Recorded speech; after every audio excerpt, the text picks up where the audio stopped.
Right, I will call this session of the Board of Revision to order. I begin by acknowledging that we are in Treaty 1 territory and the traditional homeland of the Métis Nation.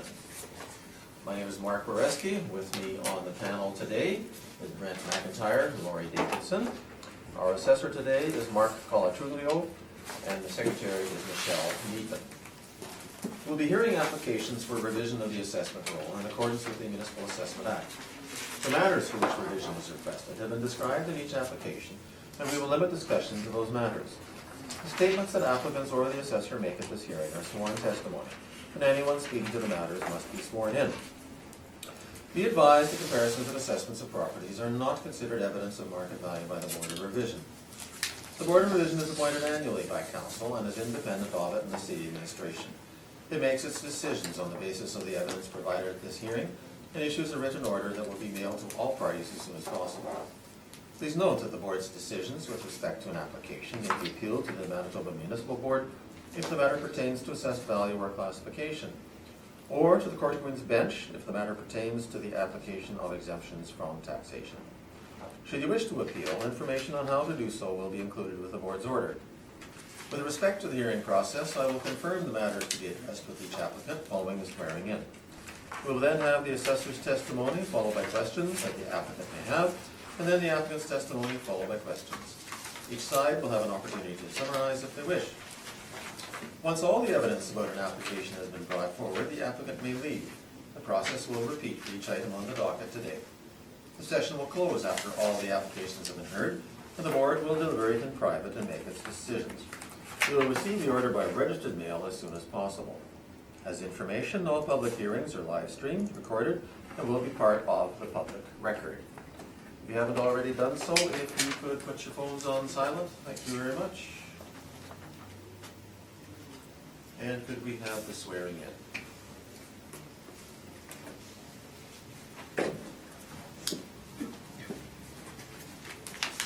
Morning. Can you state your full name, please? Mark Colatruglio. Do you swear that the evidence you're about to give at this hearing should be the truth, the whole truth, and nothing but the truth, so help you God? I do. Can you state your full name, please? Rocky Newfeld. Do you affirm that the evidence you're about to give at this hearing should be the truth, the whole truth, and nothing but the truth? I do. Thank you. So we're beginning on Pembina Highway, 1235 Pembina Highway. Mr. Colatruglio, when you're ready. All right. File number 19-2132, the roll number 0307-148-0100. The address is 1235 Pembina Highway. The owner is Gary's Plaza Incorporated. Roll year 2020 with an April 1st, 2018 reference date. The assessed value under appeal, $3,146,000. Classification is 60 and taxable for this property. We have one building with 6 premises and an actual year built of 1988. Total leasable area, 12,250 square feet. If you flip to page 2, you'll see that the owner has responded to all of our requests for income and expense information. There are no subject sale history, no relevant sales in the history of this property for today's hearing. And we have some subject property leases showing with rents ranging between $16.50 a square foot, upwards of $21 a square foot for the subject property. If you flip to page 3, you'll see the rental comparables that I've used for this property, and I did try to stick to retail strip mall rents along Pembina Highway. There is a range in regards to the rents for the comparables that I've selected, ranging between $10.50 a square foot, upwards of $31.83 a square foot. If you flip to page 4, you'll see the income workup as produced by the model. We have, again, a total of 12,250 square feet. The rents applied by the model range between $15.91 and $19.29 for a total potential rent of $222,647. We have vacancy loss at 4%, non-recoverable expense allowance at 2%, and shortfall at $7 a square foot for a net operating income of $206,036. The overall cap rate applied by the model, 6.55 for a capitalized and rounded value at $3,146,000. Page 5 is just a summary of that income workup. Page 6 is a map view showing the subject parcel. This is a corner lot on Pembina Highway and Southwood Avenue. Page 7 is some additional aerial photos showing the subject property, the improvement, and the parking area for that improvement. Page 8 is the Google Street View of this particular property, just showing the various tenants that were in place. I don't actually have a date on when this photo was taken, as it was pulled off Google, so I'll just advise you guys of that now. Page 9 through to page 12 is the income and expense questionnaire as returned to us by the owner. They are blank. In this instance, the owner has opted instead to send a commercial rent roll. That's on page 13 of my brief, 13 and 14. And I'll just point out that as of December 31st, 2017, if you look on page 14, they do indicate 100% occupancy there. So they don't list any vacancy on page 13 at the bottom of that report, or on page 14 at the top showing the occupancy percentage. Page 15 is the financial statement for this property. So again, instead of filling out the income and expense questionnaire, they've opted to send their financials. Look through here.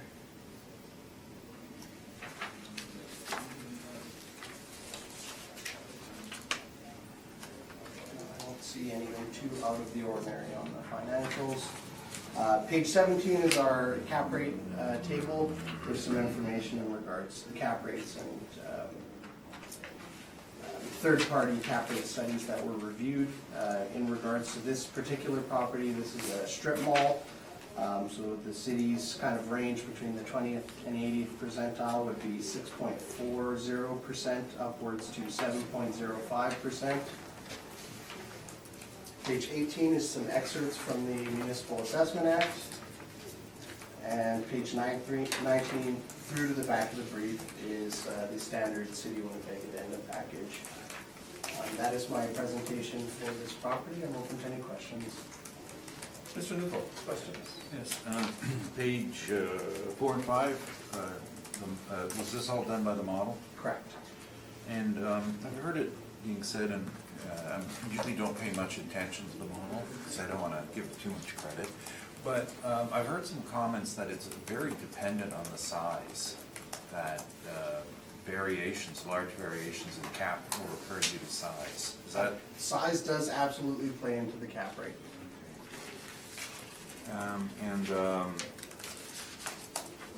On your standards, I guess they're page 17, then this would be strip? Correct. Okay. Thank you, those are my questions. Mr. McIntyre? I have no questions, thank you. Ms. Davidson? I have no questions either, thank you. And I have no questions. Mr. Newell? Thank you.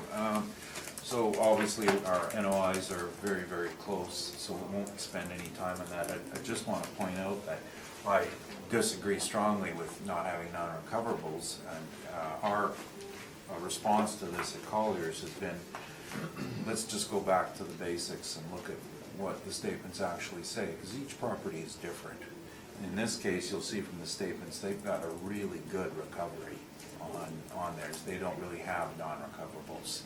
So in that respect, that's why we never put them on the list. I mean, going to the actuals, that happens sometimes. Generally, there will be non-recoverables. So we're very similar NOI. Their difference is the cap rate, and the major issue in this property is, I don't know if anyone's ever been there, is the Liquor Commission is a great draw. Unfortunately, the parking has strangled out some of the other tenants. The other tenants are always complaining about it, that there's no parking for them. And this keeps the rents from really reaching as high as they could. The place should be able to demand higher rents, and you'll note that that the actuals, I think, have the potential for being higher than this. Now, in the person who did the workup said that there were 39 stalls and it needs 49. That's actually not quite correct. I think that they missed a little parking on the north side. There are about 45 stalls, but also they failed to remember that there's 2 food service operations and their parking requirement is 1 per 100. So they actually need 59 stalls. And anyone who's been to the parking lot knows that that is a problem. There are certain times of the day, and it's usually the drive home time of the day, or on Saturdays where the other tenants can't generate any impulse business, or their clients can't find parking spots because the liquor commission is in heavier use. And that's really the only downside on this mall. The cap rate, this would be considered in our Collier's cap rate study because it has what we feel to be an anchor, which is the liquor mart. You'll notice our definitions, page 24. Food anchored strip, that's fine. Liquor anchored strip's the same as food. So this makes a good strip.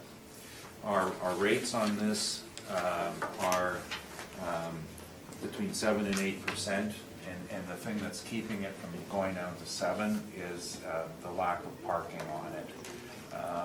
So I think the 8% is on the high side. I think 7.5 is probably fair in and around that number based on the actual performance.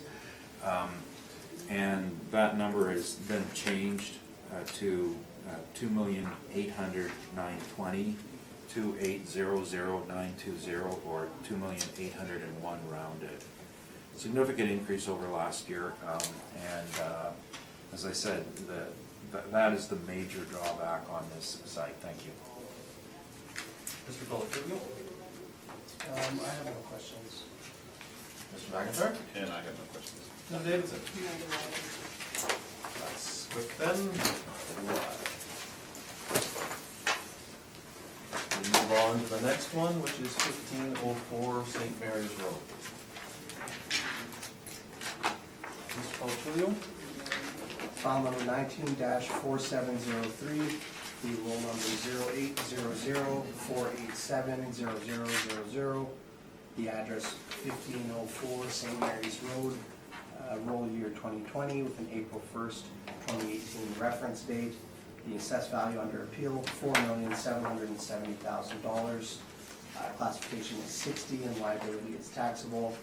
We show 1 building, 13 premises, an actual year built of 1989, no effective age applied to the subject property, leasable area of 19,881 square feet. If you flip to page 2, you'll see that the owner has responded to both of our requests for income and expense information. You'll also see a variety of subject property leases that range in regards to the rents between $18 a square foot upwards of $21.99 a square foot. No sales history that's relevant for today's discussion. If you flip to page 3, you'll see the rental comparables that I've utilized for this report. There also here is a range in regards to the rental rates, as low as $13 a square foot and as high as, I believe, $26. That range. And again, I tried to stick to similar type of retail space along St. Mary's or St. Anne's Road. Page 5 is the income workup as produced by the model. Again, there's a total of 19,881 square feet of leasable area. The modeled rents range between $15.44 for the larger unit, and they go as high as $18.60 for the smaller restaurant unit. That gives us a total potential rent of $338,017. The vacancy allowance at 4%, non-recoverable expense allowance at 2%, and shortfall at $7 a square foot takes us to a net operating income of $312,439. The overall cap rate applied by the model, 6.55%, for a total capitalized and rounded value at $4,770,000. Page 6 is just a summary of that income markup. Page 7 is just a map view of the subject parcel showing the parcel that's located along St. Mary's Road, fronts towards St. Mary's Road. There does appear to be a corner of the parcel that's missing. I don't believe that is included with this. If you flip to page 8, you'll see some additional aerial photos just showing the parcel lines and the improvements and the parking area for that parcel. If you flip to page 9, you'll see the Google Street View showing some of the various tenants that are in place.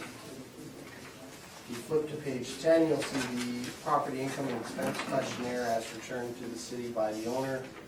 Again, in this instance, that they've opted to leave that blank and instead give us a commercial rent roll and some income statement for that subject property. The rent roll starts on page 14 and goes through to page 16. It does appear that these are rents that include full recoveries, so they appear net rents to me. If you look at page 17, you'll see the income statement.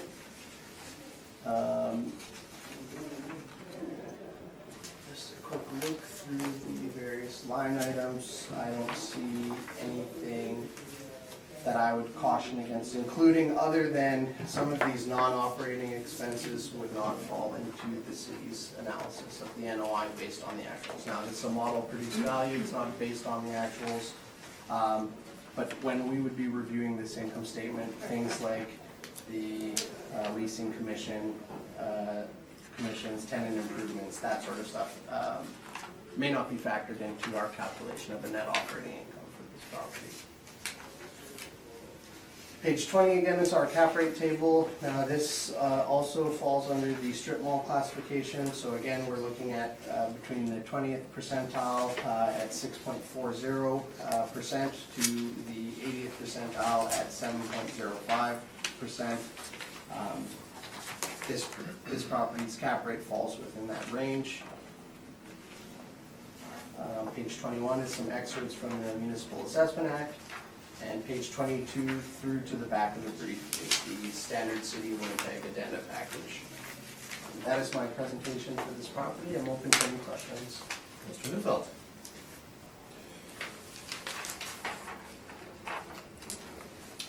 On page 5, is this all done by the model? Correct. In previous years, the assessors will always come forth with a recommendation to take off the value of the additional land as it is required for parking on the mall. You're not doing that today? I have not done that work, no.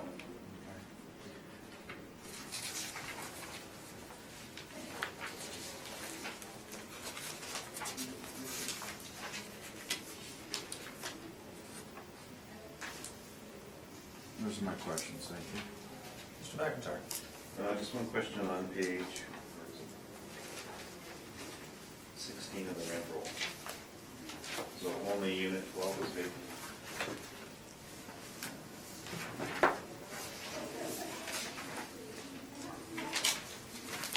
Based on this rent roll as of, looks like April 16th of 2018, it does appear that just that one unit, unit 12, is vacant. Okay, thank you very much. Ms. Davis. No questions. That extraneous part of the parking lot that is not on this rolling entry, why is it on a separate one? I don't have an answer for that. I'm not certain as to why. I'm not sure if the ownership varies or what the deal is there. Mr. Neufeld might be able to provide some insight, but I'm not too familiar with as to why this corner of the parcel is portioned out. The financials, particularly where they show maintenance, et cetera, would that cover that additional area as well? It may. It's hard for me to answer without knowing the true intricacies of the arrangement that they have. If it's a different owner, they may have an agreement in place as to who's responsible for maintaining that or. Well, it'd be nice to have known that. Yeah. That's my only question. Mr. Neufeld.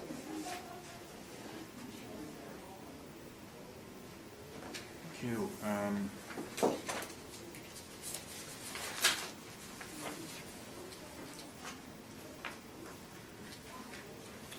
The subject property is a semi-gross lease, and just to show you the evidence of that, the assessor has put in the rent roll, and if one looks at page 14 of the assessor's workup, you'll note that Unit 1 pays a total management cost of $1.44 a foot.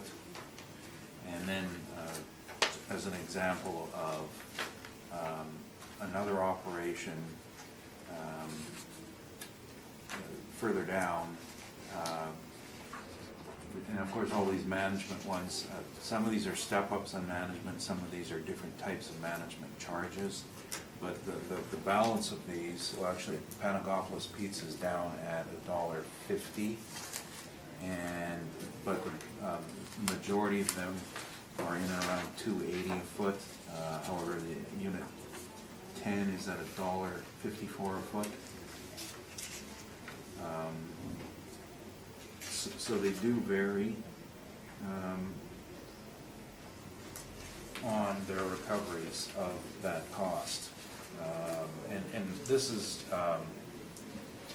more to do with the straightening out of the leases, that as the leases come up for renewal and expiry, they have to be rewritten to get the full recoveries in.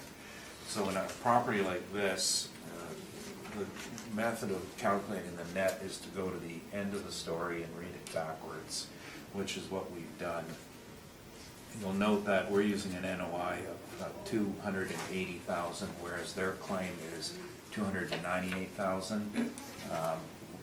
The interest has to be subtracted on their of $64.87, so their net drops to $292. Their vacancy claim was only $9,600, and our vacancy at market is $25,000.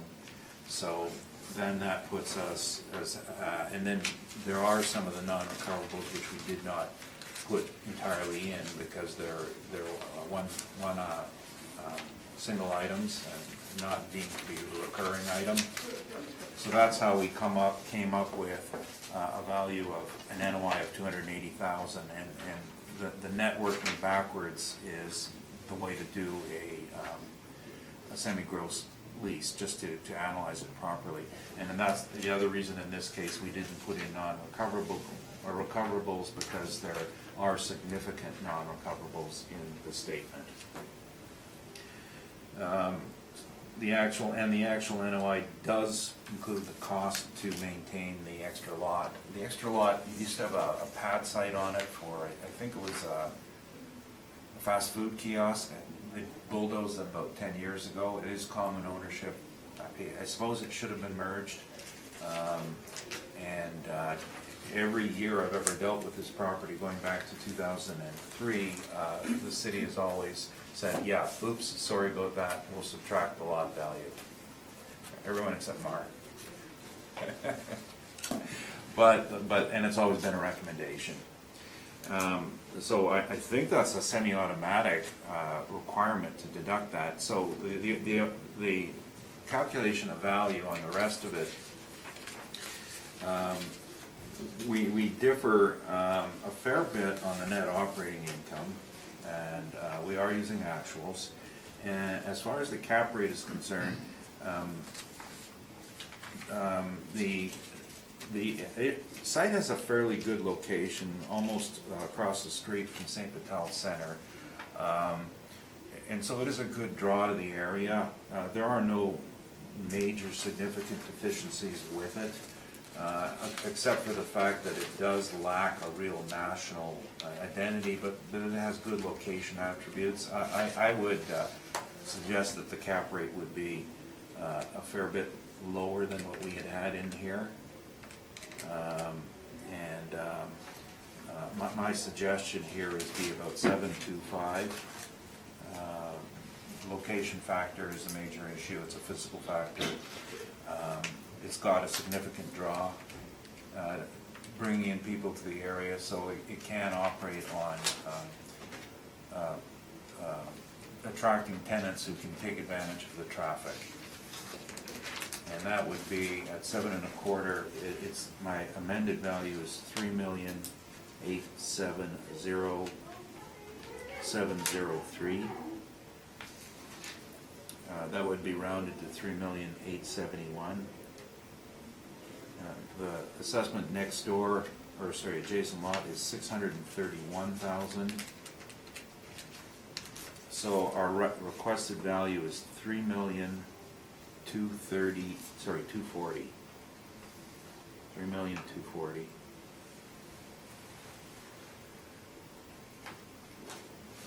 A slight increase from last year's assessment, which was a recommendation. Thank you, that's my presentation. Mr. Cultulo? Yeah, I do have some questions, just in regards to the statement. So when I looked at the income statement and I looked at those recoveries, property tax recovery, if you look at page 17 and then you flip to page 19 and you see the line items for property tax, looks to be fully recovered, yes?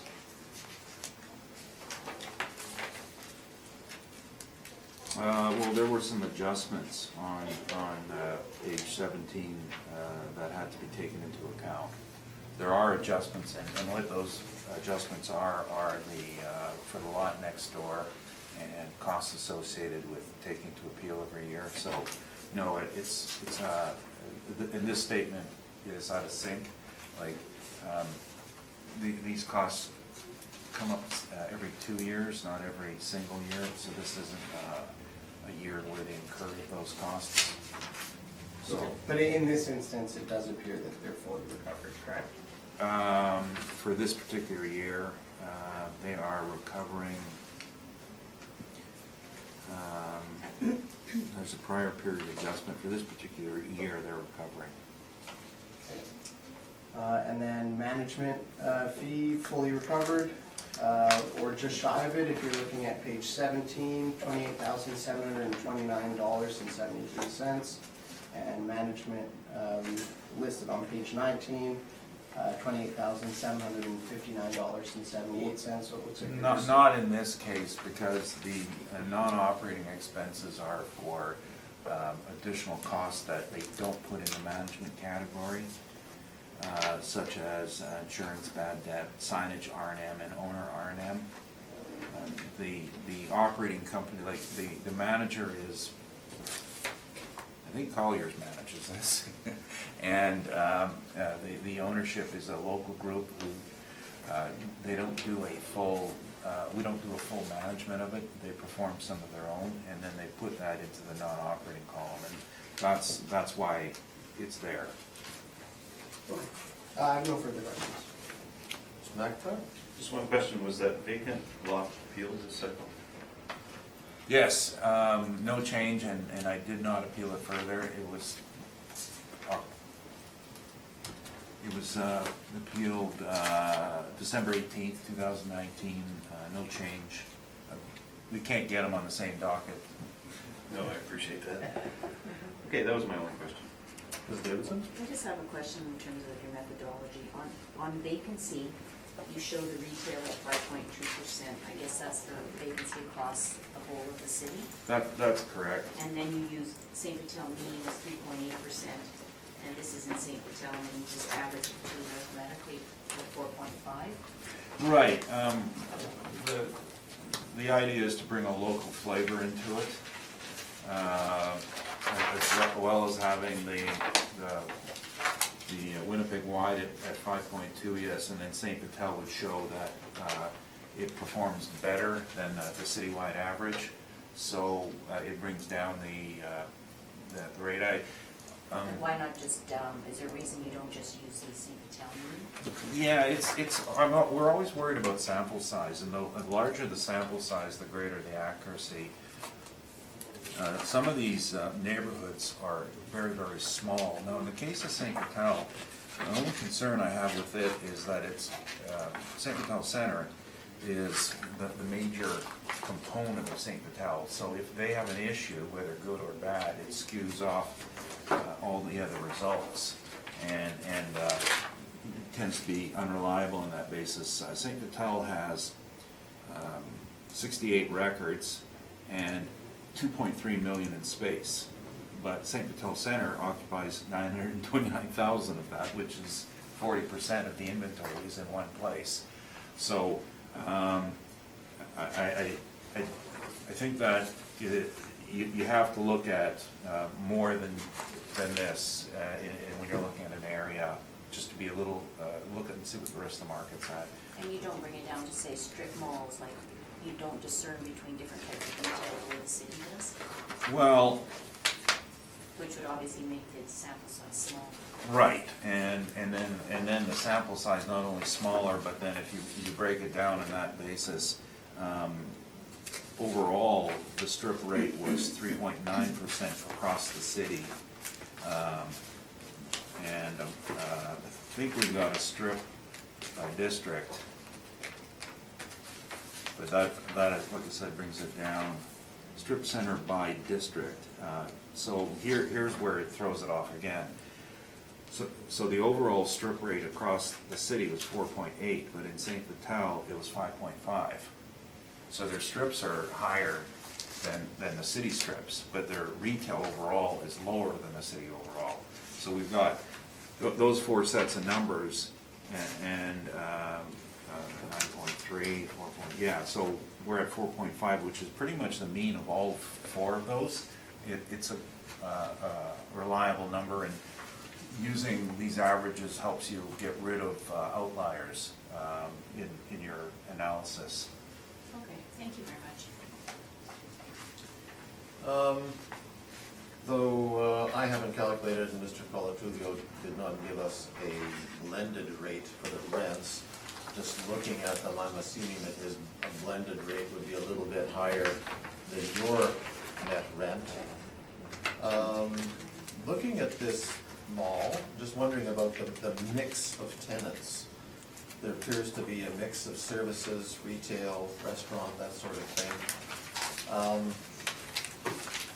Is this a fairly optimal kind of mix of tenants in order to be attracting as much traffic and then a crossover between Well, customers or not? it's a mix of small users, and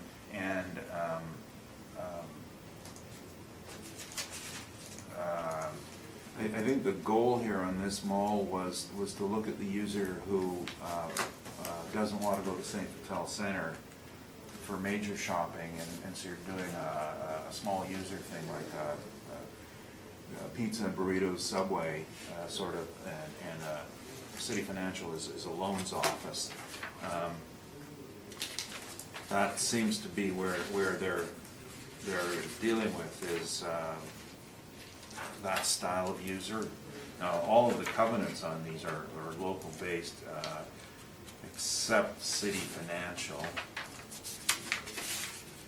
The rest are all local, and a tax preparer, sports supplement, so yeah, that's kind of where it falls in. I would say the users represent towards the lower end of the spectrum in terms of being able to attract, with probably the exception of the Subway. That would be the one that would generate the most traffic? Yeah, because it's got a brand name, it's a franchise, but it's got a brand name, and it's gonna get the drive-by, which, and it's well poised for that. And with respect to the mix, is it a good mix of tenants?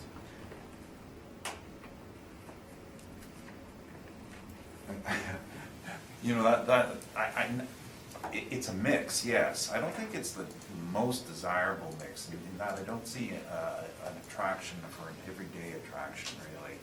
And what I mean by an everyday attraction is somewhere where people will be going to every day or a couple times a week to draw them in. Personally, I think that the liquor store anchor is always good because it's a generator. It's a certain element of people, but it's always generating that traffic and always bringing them in, and then selling things on the side to them. And a grocery store, of course, is great because you're shopping for groceries maybe twice a week, and if they continue to phase out plastic bags, maybe you'll go more often a week. And then the rest of the people benefit from that, and this mall doesn't really have that. And because the Subway purchaser, yeah, they'll do the lunch business, but if it's taking lunch from work, you're not stopping and buying something else along the way. It's a different draw. So below average in terms of draw and quality. All right, thank you. That's my question. Therefore, we're done with this one. And we'll move on to 88 St. Anne's Road. Mr. Feltzliga. File number 19-2104, the roll number 08000894400, the address 88 St. Anne's Road. Roll year 2020, the April 1st, 2018 reference date, the assessed value under appeal $782,000. Class code 60 and liability is taxable. City record shows one building with 4 premises. Actual year built of 1985. No effective age has been applied to this property. Leasable area of 4,407 square feet. If you flip to page 2 of the brief, you'll see the owner has responded to both of our requests for income information. The last sale that we show is in 2001, not very relevant to today's discussion, and we show 2 leases in place with rents varying from $10.51 upwards of $14 a square foot. If you flip to page 3 of the brief, you'll see the rental comparables that I've used for this brief. The range here is between $12 and $16.70 or $16.99. And if you flip again to the next page, on page 4, you'll see that the modeled rents range between $12.49 and $12.93 for the smaller unit. So we have a total leasable area of 4,407 square feet, the potential rent there $55,773. Vacancy loss at 4%. Non-recoverable expense allowance at 2%, and shortfall at $7 a square foot to arrive at a net operating income of $51,237. The cap rate applied is 6.55. This is in fact an override. So this was a property that was reviewed due to the size. It's a smaller property. We've opted to change the cap rate from 5.55 to 6.55.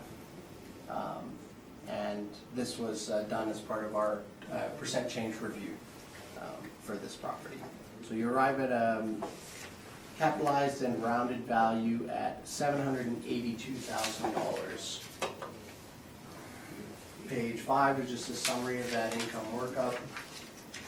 Page 6 is a map view of the subject parcel, just showing the location on the corner of St. Anne's Road and Oakley Place. If you flip to page 7, you'll see some additional photos of the subject property. It's a small strip mall with some parking fronting on St. Anne's Road. Page 8 is the Google Street View of that particular property, just showing the level of finish and the parking available there.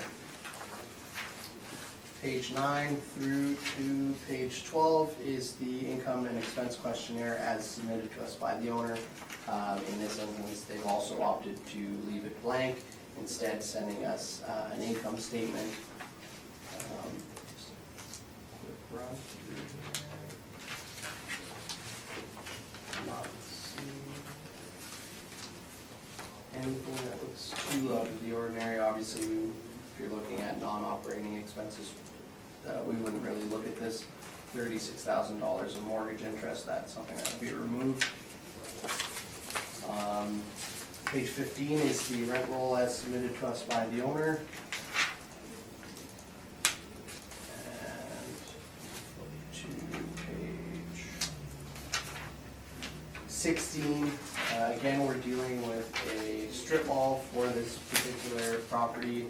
So if you're looking at this cap rate table, we fall within that range of 6.40 at the 20th percentile and 7.05 at the 80th percentile. Page 17 is some excerpts from the Municipal Assessment Act, and page 18 through to the back of the brief is the standard City of Winnipeg addenda package. That is my presentation for this property, and we'll take any questions. Oh, okay, so model except for that one change. Correct, yeah, the cap rate has been bumped up 1 full percentage point from 5.55 to 6.55. No other questions, thanks. Mr. McIntyre? Just one question, on page 15, there is 2 additional leases shown. Unit 3, 4A, 4B, 4B, 10, 5.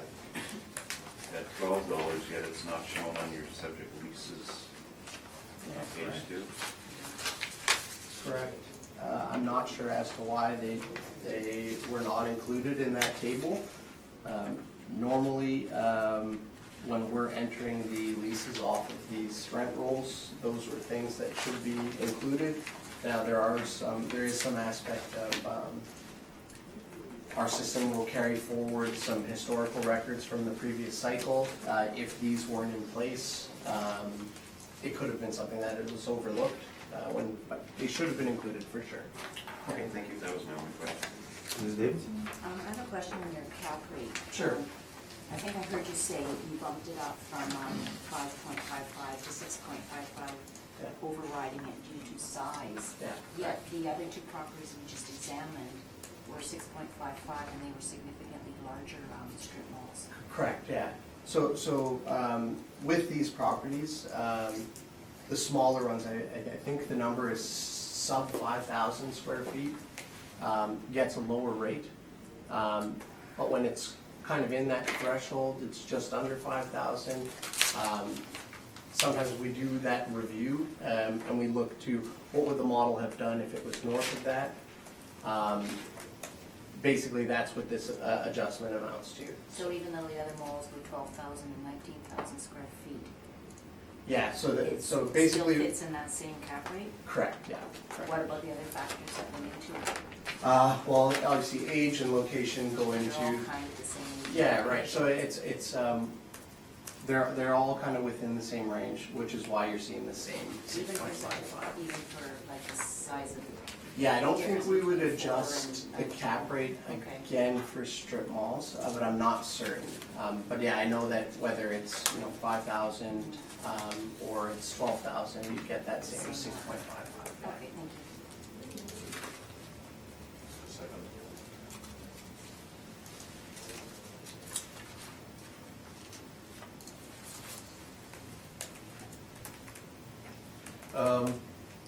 So in addition to Mr. McIntyre's question about are we dealing with 2 or 4, if you look at the photos, it looks like 5 different units. Correct, yeah. Yeah, I know. You haven't been there? No, I have not inspected the property. I couldn't tell you which of these tenants are still in place. Reviewing the rent roll, there does appear that they show 4. Now, it is possible that one of these may occupy 2 of those 5 units. I can't comment with full certainty. Which page is the rent roll on? Rent roll would be on page 15 of my brief. So if you see like 3 and 4A for this one numbered company, 4B and 5. Yeah, so they may occupy multiple units. All right. That's all my questions. Mr. Neufeld, your evidence.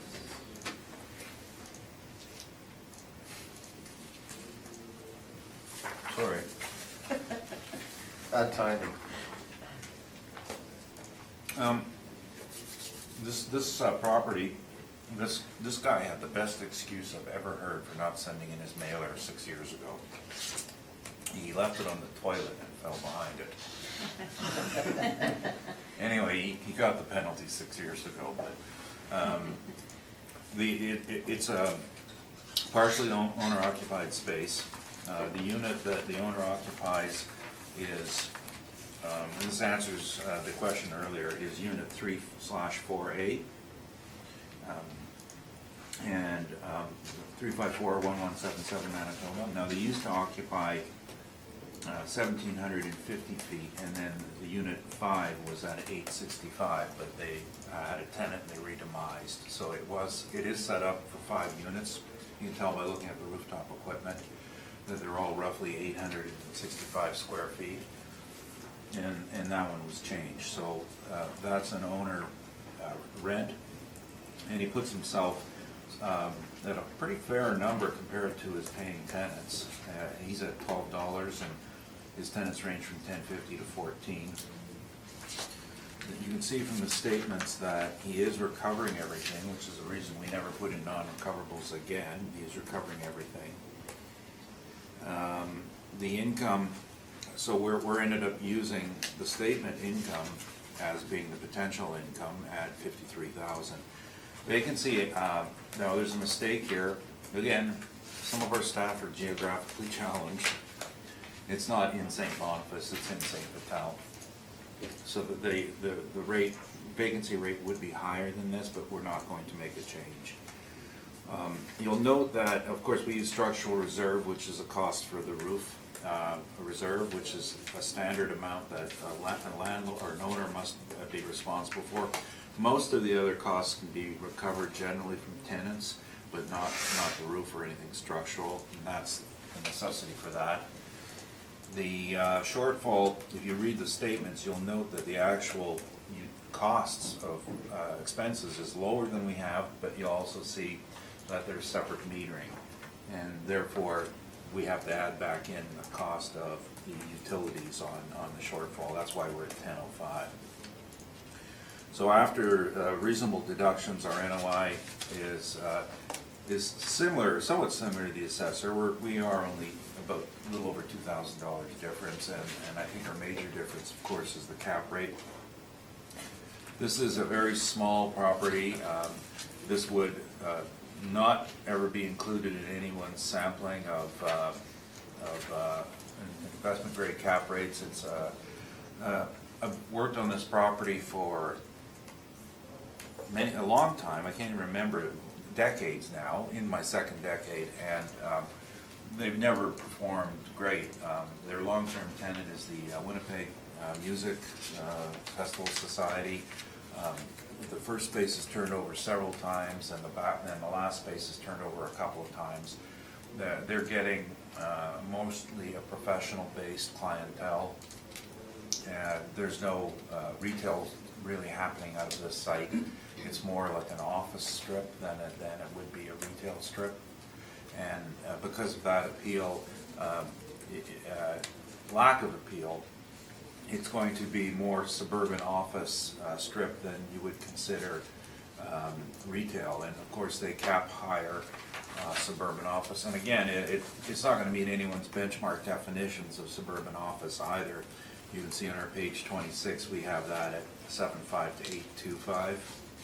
But we did end up selecting 8.25 at the higher end of the range because of what it is. There are a number of sales of properties that we have cap rates on that are probably somewhat comparable to this in terms of their appeal in the market.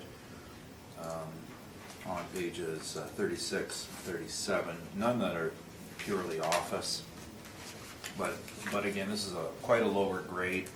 I would say that, like I said, the main issue here is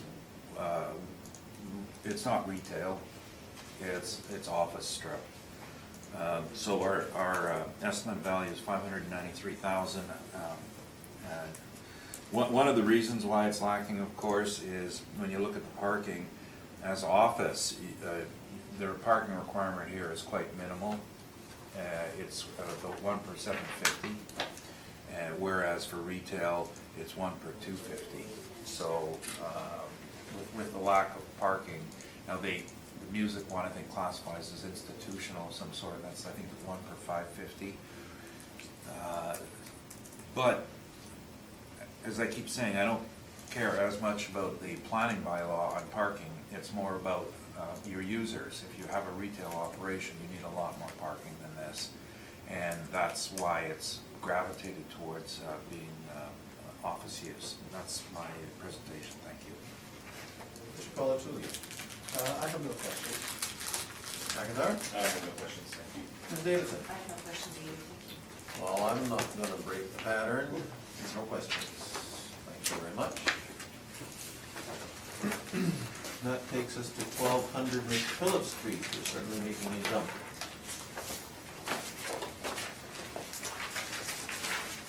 Mr. Colatuli. Okay, 19-4472, the roll number 1406-089-7100. The address is 1200 McPhillips Street. Roll year 2020 with an April 1st, 2018 reference date. The assessed value under appeal, $914,000. Classification is 60 and taxable.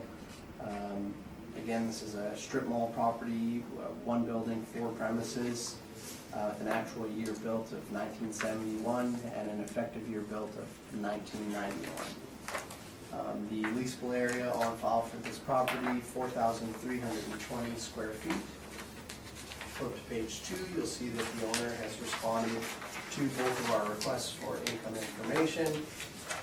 The last sale showing is not very relevant to today's discussion, just due to it occurring 18 years prior to the reference date. And we do show some leases in place ranging between $16 and $17.52 square foot for the subject property. If you flip to page 3, you'll see the rental comparables that I've used for this particular brief. There's a range in regards to the rents. I tried to stick to similar type of retail space along McPhillips within the proximity of the relative close proximity of the subject property. There's a range in regards to the rents, $11.50 a square foot, upwards to $19 a square foot. We flip to page 4, you'll see the income workup as produced by the model. This one is fully model produced, no overrides or anything like that. Total leasable area, 4,320 square feet. The modeled rents vary between $15.95 up to $16.68. The total potential rent here is $70,730. Vacancy loss at 4%. Non-recoverable expense allowance at 2%, and shortfall at $7 a square foot, to arrive at a net operating income of $65,333. The overall cap rate applied by the model, 7.15%, for a capitalized and rounded value at $904. Page 5 is just a summary of the income workup. Page 6 is the map view of the subject parcel. It's a corner lot located on the corner of McPhillips Street and Polson Avenue. Page 7 just shows some additional aerial photos showing the improvement and parking area on site at the subject property. Page 8 is the street view showing the various tenants in place and a shot of the backside of the building. Page 9 is the income and expense questionnaire as submitted to us by the owner. The only thing I'll point out here is that they do indicate net income type and show some recoveries, specifically in regards to property tax, insurance, and CAM, I believe. But they don't really give a breakdown on the common area maintenance, they just provide a number here. Page 11 is the tenant verification form. Again, they've left this blank and they've attached their master rent roll.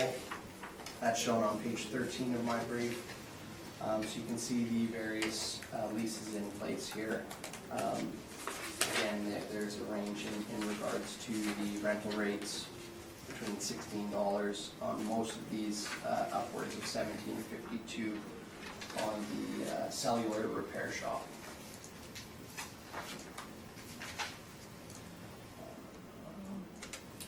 Page 14, I'll just point out, this is the last page of the rent roll, just to show that they don't list any vacancy there. Page 15 is our capitalization rate page. Again, this is a strip mall. This would fall between the range would be between 6.40 and 7.05. I think this property is in at 7.15, which is slightly higher than the high end of that range.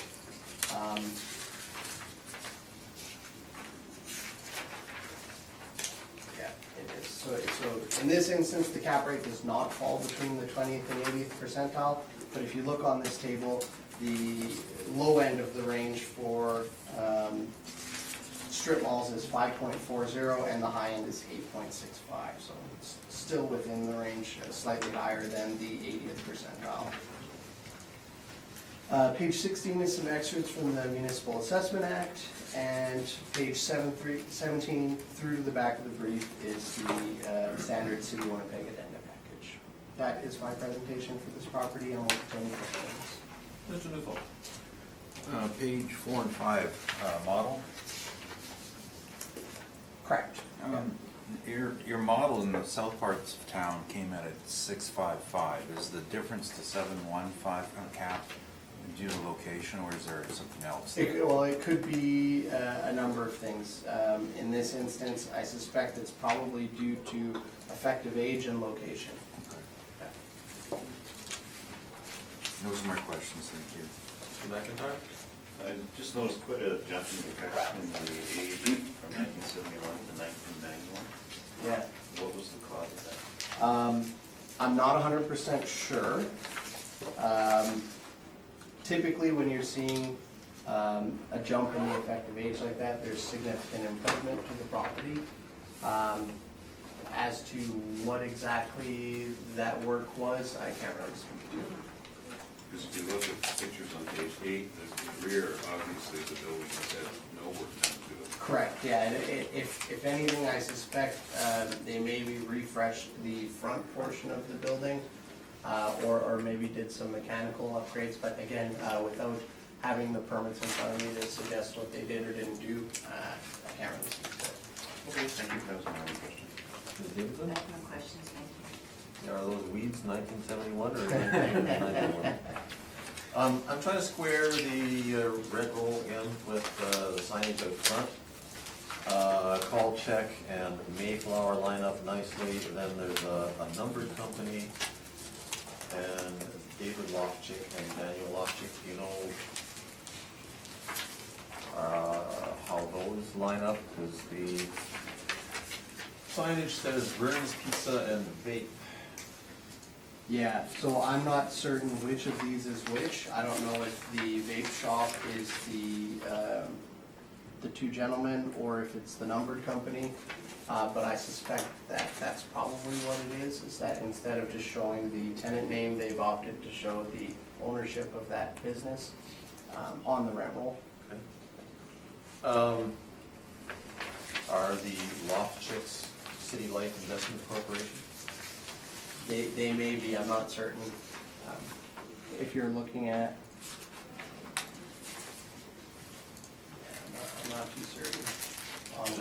frequently come across their name in music fields. Okay.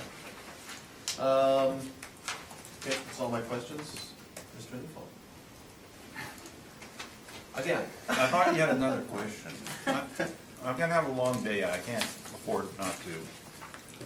Oh.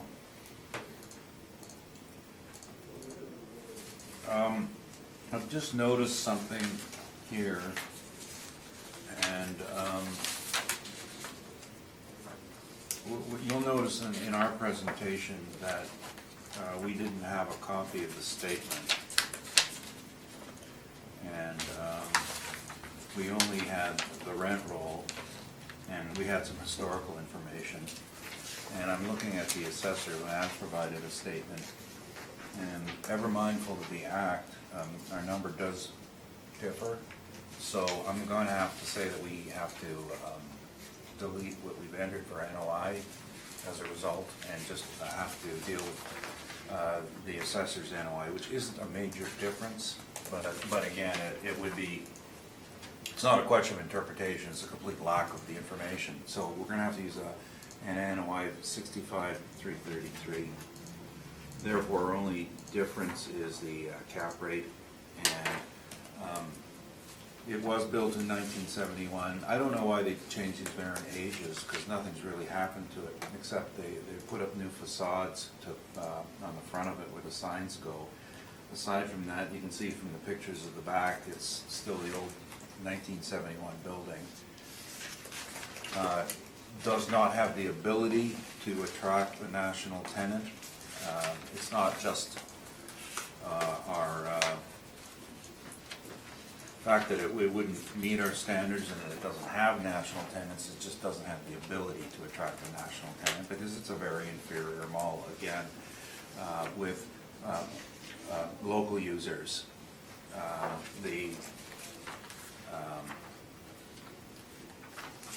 I don't see anything to suggest that it would be different. Now, in terms of the question on the signage and the users, there are 4 registered users, 4 tenants. Our picture on page 2, I believe, might be a bit dated compared to the assessors. And you can see that there are 4 different unit sizes. The original units were all around the 1,400 square foot mark, and unit 1 was converted into 1A and 1B. So it started life as 3, and then it was split for the 2 users. The 5 names in the sign are merely someone got a bigger advertisement on the sign. These are all, and that's Rogers Air Source that it's showing there, but of course that's gone, and it's now the vape shop. As a result, I don't think we would change our cap rate of 8.5. It's just an inferior retail mall. There's so many different grades of retail that it's very unreasonable that we have an assessment system that seems to have so few grades. There are properties that will cap in the 6% range in retail. And they are ones where there's a tremendous competition on the international investor who have preferential financing and are looking for $100 million properties. But then they change all the way to the other end of the scale, down to miscellaneous retails, for example, house conversions. And the spread on them is phenomenal. It's high 6s to 12s. So on the scale of things, the 8.5% is well represented by the market in this sort of an inferior property. At 8.5%, our value is $768,624, rounded to $769,000. Significant increase over last year. Even though the market, now I said that significant increase over last year. On page 6, this is a CBRE report. I put this in because we put in our own report and we say there's been no changes in cap over this time period. As a matter of fact, some of the caps have gone up. I put in this one report because they have rates on rental rates, on different types, neighborhood shopping centers, power centers, et cetera. And you'll note that this particular performance has been flat over the subject years. As a matter of fact, the peak is shown as being roughly 2014, 15, and some have declined since then, the rest have stayed steady. These are good sites, not our site. And far as cap rates, actual cap rates, we do have a couple that are probably quite similar to this. On page 35, and another inferior sort of retail front strip, 1799 Portage, that capped at 796. It's a better location overall than McPhillips, although it has some parking issues. But so that McPhillips doesn't have enough parking for its users though either. The bottom is 819 Sargent at 10.8%, and that one was impacted by some undesirable second floor space as well as location. And we have a couple more on page 36, but overall this would come into that category of a high cap due to lack of ability to attract a really good high covenant user. Thank you. Mr. Beltrudio. Just to clarify, the change, the NOI you took was our NOI? Yeah, I just,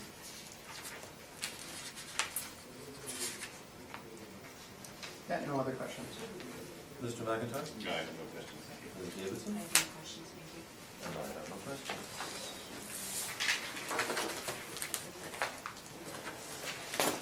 Next on our list is 3234 Portage Avenue. Okay. File number 19-4765, the roll number is 0755004000.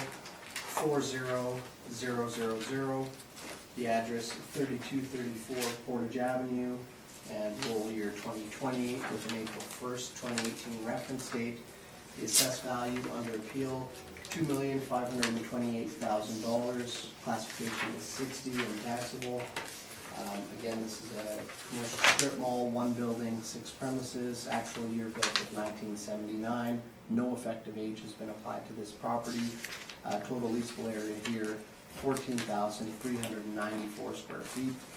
There is a recommendation, it's a very slight recommendation. Basically what happened with this property was there was a slight change to the leasable area post the initial assessment notice going out.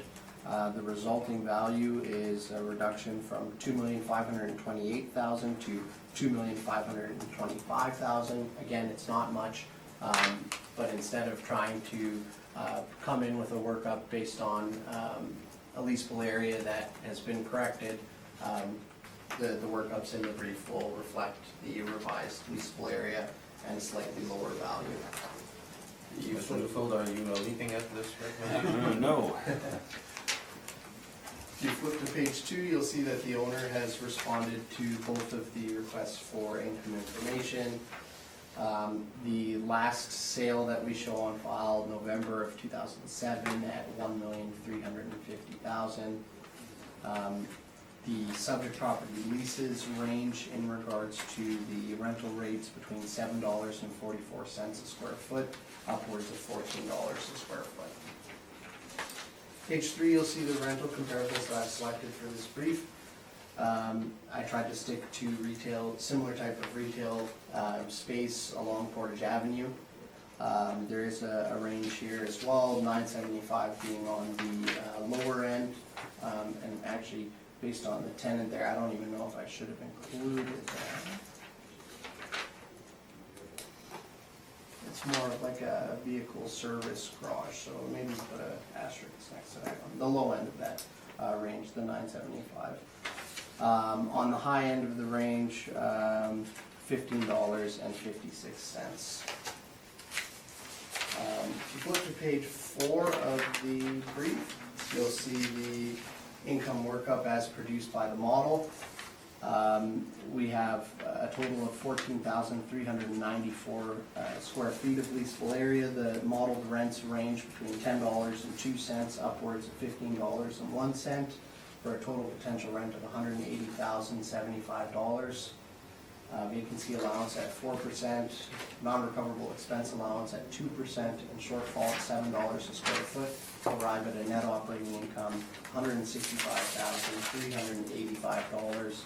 The overall cap rate applied by the model, 6.55%, for a capitalized and rounded value at $2,525,000. Page 5 is just a summary of the income workup. Page 6 shows the map view of the subject parcel. It's a corner lot located on Portage Avenue.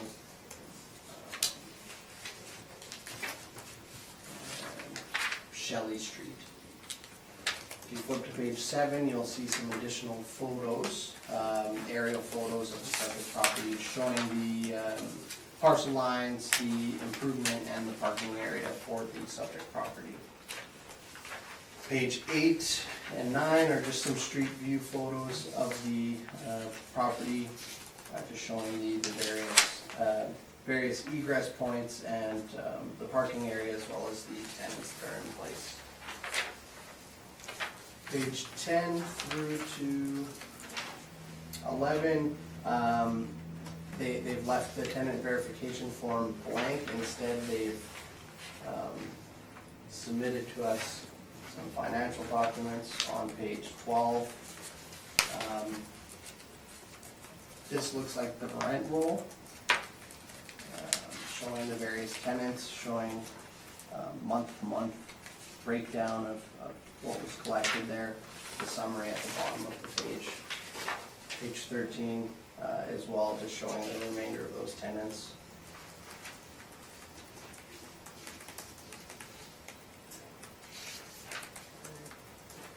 Page 14 is the financial statement that was submitted to us. Though doesn't appear that we have the full thing. It just looks like a breakdown here on repair and maintenance.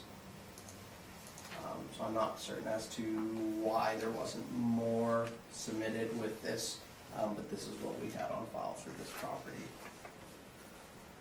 The capitalization rate table is found on page 15. Again, we're dealing with a strip mall. The 6.55 does fall within that range of the 20th and 80th percentile between 6.40 and 7.05%. Page 16 is some excerpts from the Municipal Assessment Act, and page 17 through to the back of the brief is the standard City of Winnipeg addenda package. That is my presentation for this property. I'm open to any questions. Mr. Newell? Yes, so what is the current leasable area then? Is it 14,394? So the correction we made was to 14,394, correct? Okay. And then on page 4 and 5, this is your model, and this then wouldn't have any overrides, or is that all? This one is model, yeah. All model, with a small change in square footage. Now, with a gross floor area, plan area of 13,162, now your leasable is larger than that, so where's the difference? I think that the gross floor area is incorrect. If you look at the page 13 of my brief, at the top of that, they show the... No, I saw that too, yeah. 14,460. But that's rentable, right? Correct. So, does this include another level or another building? Do you know that? We only show one building, one story. So I'm not certain as to why the gross floor area seems lower than what the actual leasable shows. The statements that you provided, these aren't all of the statements, are they? You're missing something that you haven't submitted. I'm speaking specifically of 477 Westwood, which is the property next door that has a combined expense statement. Potentially, yeah. So if they've submitted some income and expense information for this property under the roll number of another property, when I'm pulling up that information by roll number, it's not gonna show on there. Right. So that may be why there's some missing information. Those are my questions, thank you.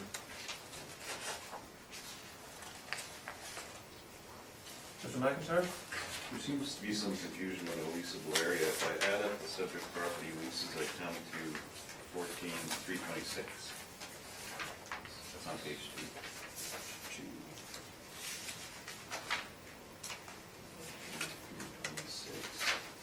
And we're in slightly higher at 394, and their rent roll is in slightly higher at 1446. There is some confusion, for sure, yeah. Is there a mezzanine somewhere in one of these? I I'm don't think not so. certain, I don't think so, based on just The the wall physical appearance and the height of the building, I don't think that there would be a mezzanine space. But there's no basement area under any of it? We don't have any of the premises tagged as basement space, we just have it all tagged as standard C2 retail finish, so I'm not certain as to where the discrepancy's coming from, but I do see exactly what you're talking about. Okay, those are my questions. Ms. I Davidson? have no questions, thank you. So 1979 effective age is still 1979. Under repair and maintenance, I saw replacement, I guess, of one heating cooling unit, $11,000. Just looking at the photos, looks like a pretty nice roof. You know, has the roof been redone actually at some point? Got any information on that? I'm not too certain on the repair and maintenance for this particular property. The only stuff that I would have reviewed is, again, just what's shown here on page 14. But yeah, I can't really speak to the upkeep over the years for this particular property. There hasn't been enough work done that would require an assessor to make a change to the effective age. So anything, even a roof would typically fall under just your standard maintenance for the property. It's not really an improvement to the property. It's a standard maintenance item. That's all my questions. Mr. Newfield? Thank you. So the property is operated with 477 Westwood. They do have to submit their income and expense statements together because they have separate income statements, but some of the expenses are shared, specifically items relating to the lot. And those breakdowns are actually shown to the best of their knowledge, and they've tried to do it subjectively.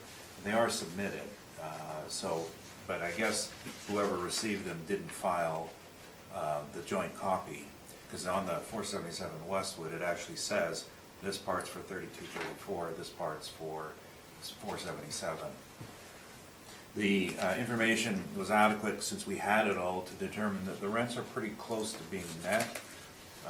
You'll note that we're using $150,000, and that's a small typo. You see our bottom, our calculation, the base rent as determined on looking at the rent roll on page 4 was 144,918. Now beside it on page 1 I have management fee. No, that's not income because that's recovered. It's actually, the difference is 4,400 because in unit Lightning printer they had a rent bump at the end of the year. So as of April 1st, 2018, they're actually up $4,400. So that is a typo. It should be the rent change. Where? On page 3. That's where the typo is? Page 3, you can see that the last entry in October shows the rent went from 1621 to 1999. So on page 1, where we have our adjustment to the net rent, it says management fee. That shouldn't be. That should be a rent increase. The parking, and then we add in the parking and signage income. So our net income is 150,803. The vacancy was applied at 4%, so we don't even have to talk about it. For once, we're the same as the assessor. You know, but that's the sort of a blend between Westwood and the citywide. We are using non-recoverables because they have run a fair amount of non-recoverables, and those are listed on page 5. Assessors also provided them, 20,000 a year, so we put in at 5%. And this is an ongoing issue with the property. It was built in 1963. I can tell you that I remember it was there just like it was today when I used to live there in 1968. I was very young, I was 2, yeah, no, a bit older than that, but it's been there for quite some time. And as you would expect with a property of that age, you're going to have a bit higher on the maintenance and repair side, and these are non-recoverables. Structural reserve, same as before. And a shortfall we have calculated at $786 a square foot, not much different than the assessor's number, are using actuals. So our NOI actual is $129,369. We are capping higher. Now, the issue, of course, with it is, it wouldn't so much be age, but we call it remaining economic life, in that a property has, when it's built, has generally a property like this will have an age of, say, 45 years, expected life. And that expected life can be lengthened by ongoing repairs and occasionally spending some capital on it, and you extend it and you extend it. So as of today, it's 57 years old. But with good maintenance, that will continue to extend. But once it reaches that particular amount, the amount you can extend it by shortens, because you can, if you do some major work on it, you may extend it 10 to 15 years. You're not getting back your original remaining economic life. So that's where we differ somewhat with the assessment department on the concept, and of course we follow Appraisal Institute, and I'm not going to take all day, but I always bring my textbook with me now, just in case I've got a quote from why we do what we do. But it's all in there, and it's a question of not resetting so much the varying age, as resetting the remaining economic life and figuring out when your next capital outlay is going to come. So that factors into your cap rate, because if you know that your ongoing capital costs will increase as you get older, then you budget for it, and that money comes off what the property would sell for and is reflected in a cap rate, and that's why this has a higher cap rate. Another issue, and this one is a bit of a strange issue, and you see on page 2 that the parking is really poor on this site, nowhere near enough for what it needs, but the owner has the property next door. So the question is, who mitigated that issue? The owner himself? Is it part of one economic unit or not? So it's, I guess in my opinion, it is an issue that would only arise were the property to be sold on its own. And if that were to occur, then an easement would be required to access some of the space that is at the back. Because the property line cuts in half, so it's going to have to be a cross-access agreement between the two of them. You would have some parking at the back, but it would be limited. So it would express itself on a hypothetical sale. That's what I'm concerned about. So obviously quality and condition issues are addressed. So I think today, I don't believe one size fits all in caps, and I've said that, and each one has to be looked at individually. I think the cap of 825 is probably very, very representative of what something like this would generate. And again, going back to our issue, it does not have national tenants, and it's not that that's the reason it's capping higher. It's the fact that it can't attract national tenants with the quality that it can offer on the market. That's my presentation. Mr. Pelletulio.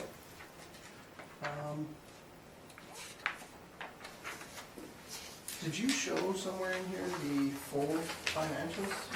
or is it just that you have the same information I have, correct?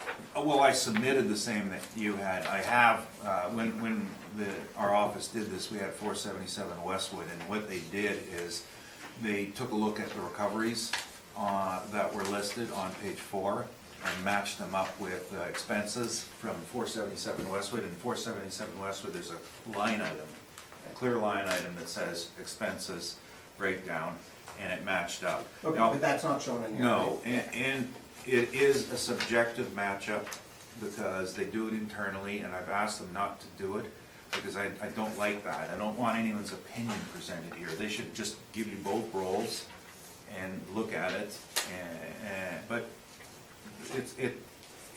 of course, it lessens the controversy, but also concerns me in reliability. Okay, no further questions. Mr. McIntyre? Just one, has this been appealed before? Yeah, last year. Was the age discrepancy brought up? Because Last year, well, this is interesting, yeah, it they put it up at 1979, 1979.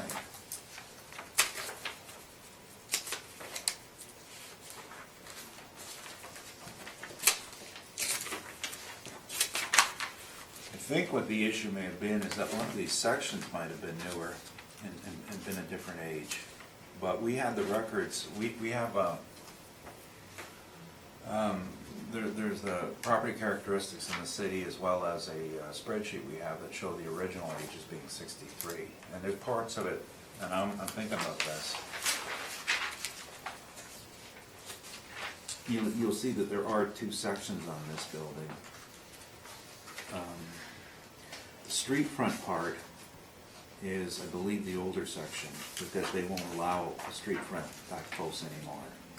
And then the addition in the back, so I think probably at the time, that's what happened, is that someone applied a variant age on it in that way. so then the original age for the original part would be 1963, and then the effective age 1979. Well, that's somebody else's opinion, effective age, but I'm, you know, and half your building is 63, I think, that trying to provide a variant age like that is misleading. It's you know, for me, the analogy is quite simple. If you get a heart transplant from a 20-year-old, you're still 60. That doesn't change anything, and Maybe 58. well, okay. You know, what happens when half of your site is, over half your site is 1963, if it suffers from deficiencies, it means a complete loss of that section. So I think it's always, we would always default to to that style of age. Okay, thank you, that was my only question. Ms. Davidson? Just for my own clarification, so the city's, brief shows the year built as being 79 and the effective year 79, and yours is 63, so is that the year built 63? Well, I think that first section was definitely built in 63, and that other section could have been added at a later time. Do you know why the city's records doesn't show like a split? No, I mean, I remember living in this area after my first house, and the site was up at that point, and that was when we first moved out there. That was 79. It was a rental property, yes. It's been there as long as I remember. And So. you don't know from... Yeah, I'd have to review the old documents? field forms. Typically, when a building, at least back in the day, when a building was constructed, assessor would go out, measure the property out, add it into our system. There should be some record that shows when the property was built. I don't have it as part of my brief, so I can't really speak to it today. But yeah, no, I've made a note here so that, you know, going forward, we obviously review this and get to the bottom of what's the age of this property. We only show one building, so we don't even show two portions. Yet there hasn't been an inspection recently. No, I haven't inspected this property. I can't speak to any of the other staff members. I've driven by this property, but not for the purposes of this hearing. Did you have an opinion on what the age looks like? No, I mean, 60s, 70s. To me, I don't think 79 is a stretch based on this property, based on the photos. But again, I'd like to review the city's documents, kind of dating back to when it was constructed and see. Thank you. Yeah. 1968, my uncle drove me, I was living on Buchanan. He had a 68 Charger, just got it, that's how I remember it. We drove, he wanted to buy beer, and it was up then. Okay. Just one question, 477 Westwood, is that property just to the west? Yeah, Where did the southwest, yes. It's the old Kirkfield, not Kirkfield, the, the hotel? what was the name of it, Westwood Village Inn, and the now Smitty's. That's all my questions. Thank you very much. Yes, we will take a short break.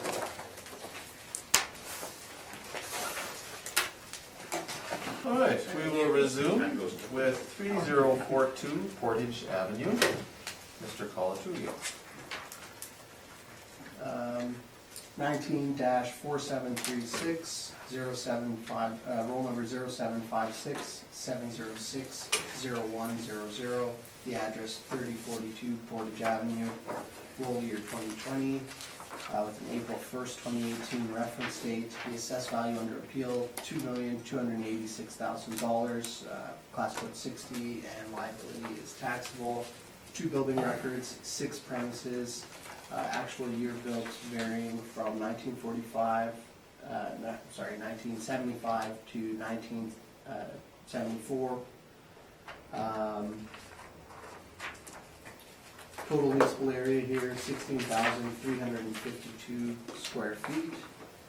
The recommendation, again, is based on a correction to the leasable area, so there's a change to the leasable area in our records post the initial assessment notice going out. The resulting change in value is based on that. It's a reduction from $2,286,000 to $2,185,000. And that is the recommendation. So the workups within the brief are based on that. I'm assuming you want me to continue? Yeah, I think so. I mean, we're awfully close, but now, in terms of procedure, I've heard some comments that when you make a recommendation, if it's turned down, that it's all, board doesn't have to consider, but in this case, this is a physical change. Correct, yeah. Not Correct. a market value opinion change. Correct. So there's a difference. Yep. Thank you. If you flip to page 2, you'll see that the owner has responded to all of our requests for income information, including a 2017 sales mailer. We had a lengthy discussion about this portfolio of sales on Friday. I'll keep it brief today. There was a portfolio sale. This is a part of that portfolio. There's a sworn value there, $2,650,000. Now, again, the value that we're here with today is a model-driven value. We're not hanging our hat on a particular sale, but it is there to mention. The leases vary in regards to rental rates, shown on the bottom of page 2, between $9 a square foot up to $14.82 a square foot. And the rental comparables that I've selected for this particular property are shown on page 3. And again, there is a range between $9 on the low end and $15.56 on the higher end of the range. If you flip to page 4, you'll see the income workup as produced by the model. So this is fully model driven. Total leasable area 16,352 square feet. The modeled rents range between $8.18 up to $11.91. Total potential rent $168,590. The vacancy allowance at 4% and the non-recoverable expense allowance at 2%, shortfall at $7 a square foot for a net operating income of $154,030. The cap rate applied by the model, 7.05% for a capitalized and rounded value at $2,185,000.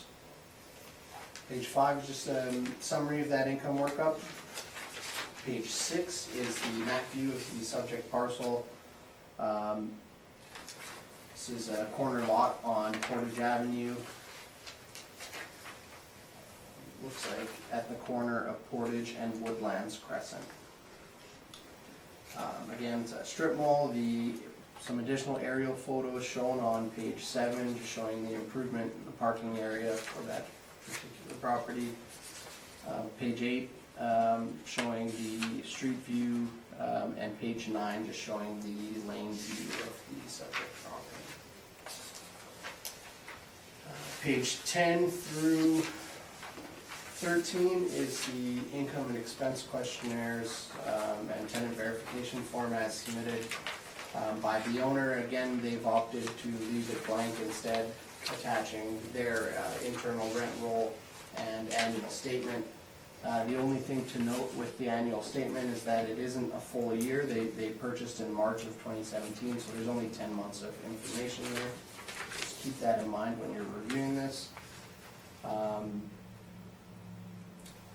Page 14 shows the rental rates that are in place. Looks like it ranges between $9 and $14.82 for the various different tenants. You flip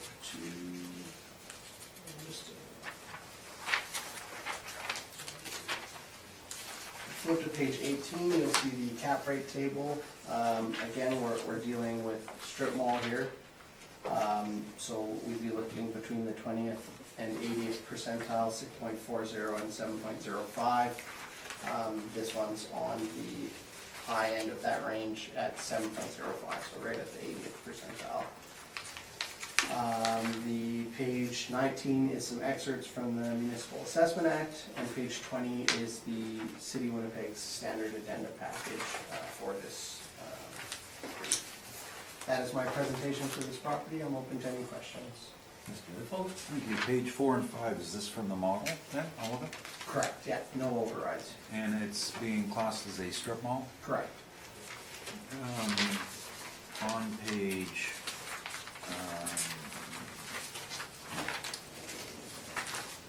14, you identify the tenants.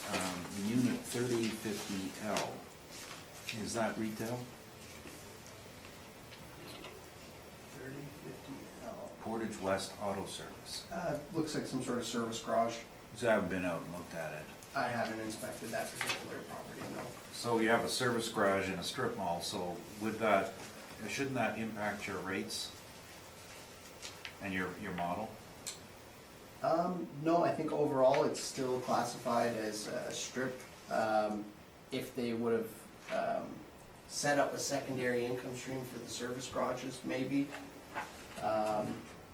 Well, the two service-related properties, the other being Piston Ring, are both sub-$10 rents, and the other tenants are higher than that. So Correct. I'm just wondering if that's the way they were built, that's who they cater to, that perhaps your model should have had some form of adjustment or different values for the auto-related ones, both in rent and cap.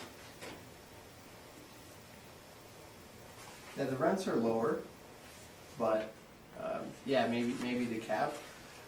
Again, I think overall we've applied a 7.05 cap. I think any person coming to purchase this property, I don't know if they would apply two separate cap rates for different portions of the building, maybe.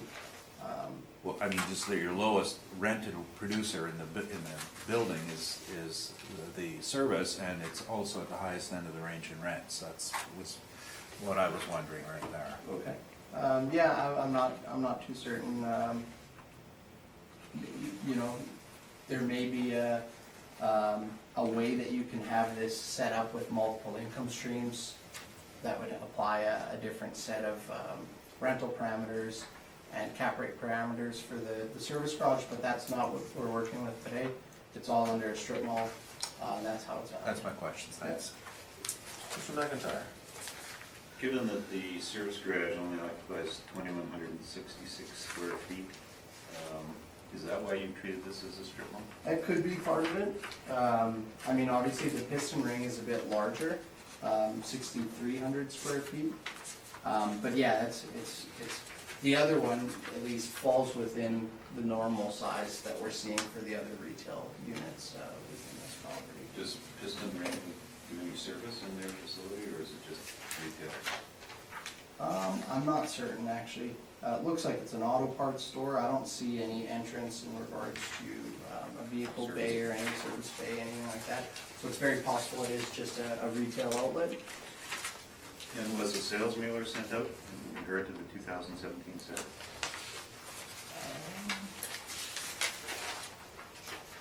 Yes, it would have been. However, it looks like I missed including it in the package here. But if you look on page 2, they did respond to that request for information. I dealt with quite a few of these on Friday. We did have sales mailers. They were definitely filled out in a way where there was still some uncertainty as to some of the details. But again, without having it here, I don't really want to speak to it too much. Okay, that's fine, that's my only question. Ms. Davidson? I have no questions, thanks. What goes on in the unit that has the sign on it, Portage West Auto Service? Is that like Piston Ring? It is retail and no actual service work is done on vehicles inside that unit? Yeah, I'm not certain, to be honest. I mean, even the piston ring, now I'm looking at this photo on page 9, there is a door there, like a garage door in the back. But again, I'm not certain as to the extent of the service there. To me, it looks like more of an auto parts store. Whether that's for pickup and drop off of parts, I'm not too certain. And I'm not too certain the extent of which they service vehicles through the other premise as well. Okay, that's all my questions. Mr. Nicol? Portage West Auto Service does in fact do repair work inside their facilities. It's a rear entrance, and so it is a different sort of an operation.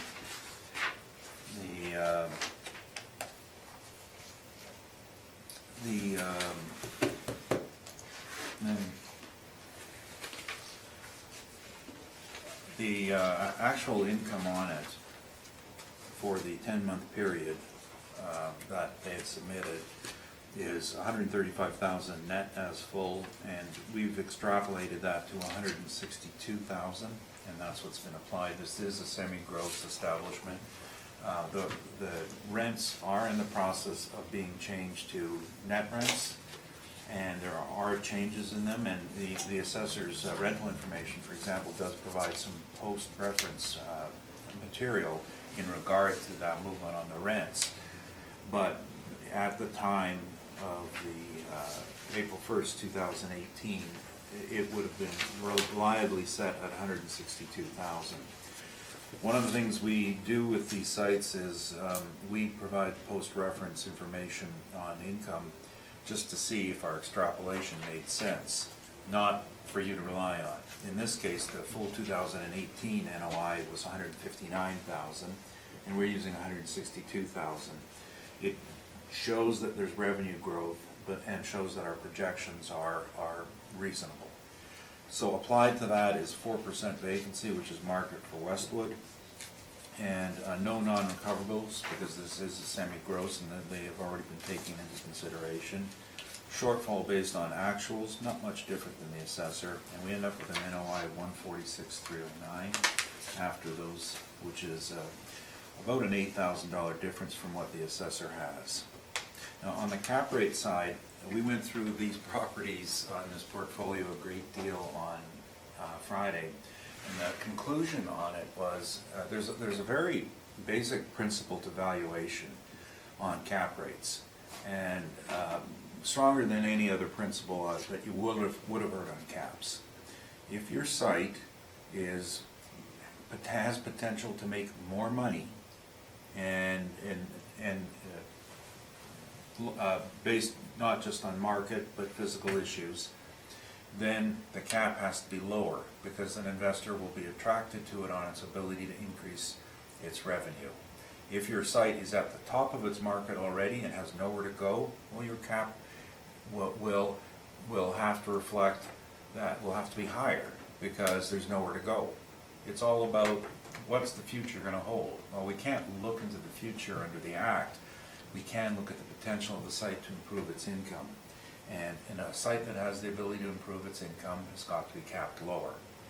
Now, when we look at this in the office, we would say as is, it's going to be in the 8s. But it's demonstrated the potential to turn around and earn more money. So we did this on Friday as well. We just suggested that our cap rate might be a little bit lower because of that potential. And as I said, there's evidence in the assessor's workup that show that the rents are getting straightened out.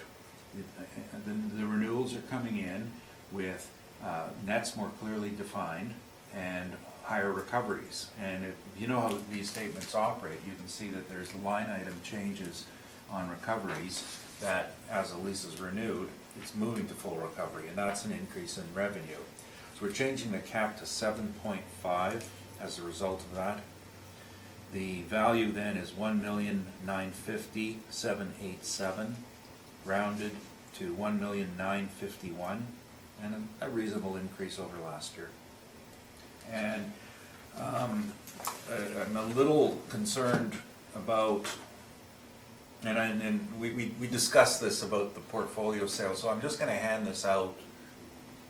And Mark had a sentence or so, and that's all I'm going to do on it. But those of you who are here then will remember this.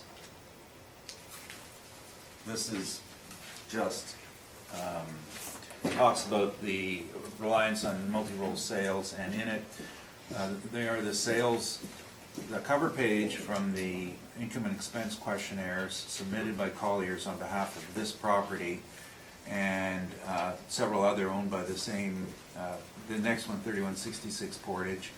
And we just have alerted the assessor, don't rely on this for any sort of a cap rate transaction.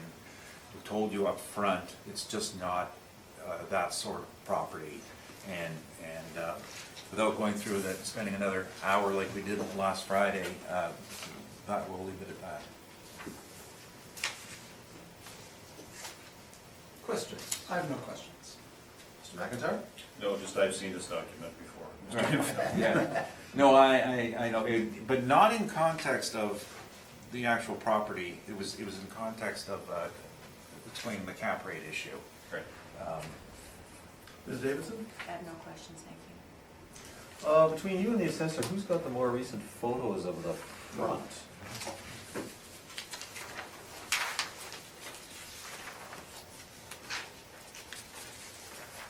And specifically, I'm looking at the west end there, Yeah. Portage West Yeah, Farm yeah. Service. I noticed that too. I'm putting my money in the assessor.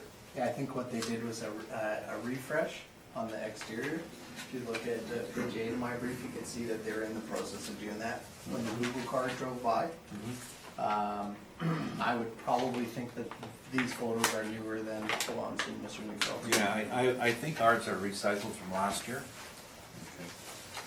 And so you're saying that actually cars do enter and work is done on them in that unit. Correct. What kind of work?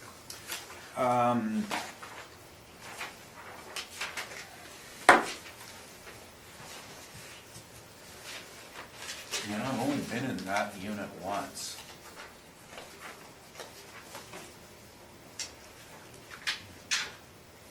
It's not major mechanical. No pit, no hoist, No, kind of hard with that ceiling height or wall height, that is. I think that at the time I was in there, it was more like aftermarket parts installation. But I might be confusing it with the property next door. another role, there was I think the company that was in there was doing like, you know, you buy tires and rims with fancy rims, and it would replace them for you, and And what is in the unit next to this one?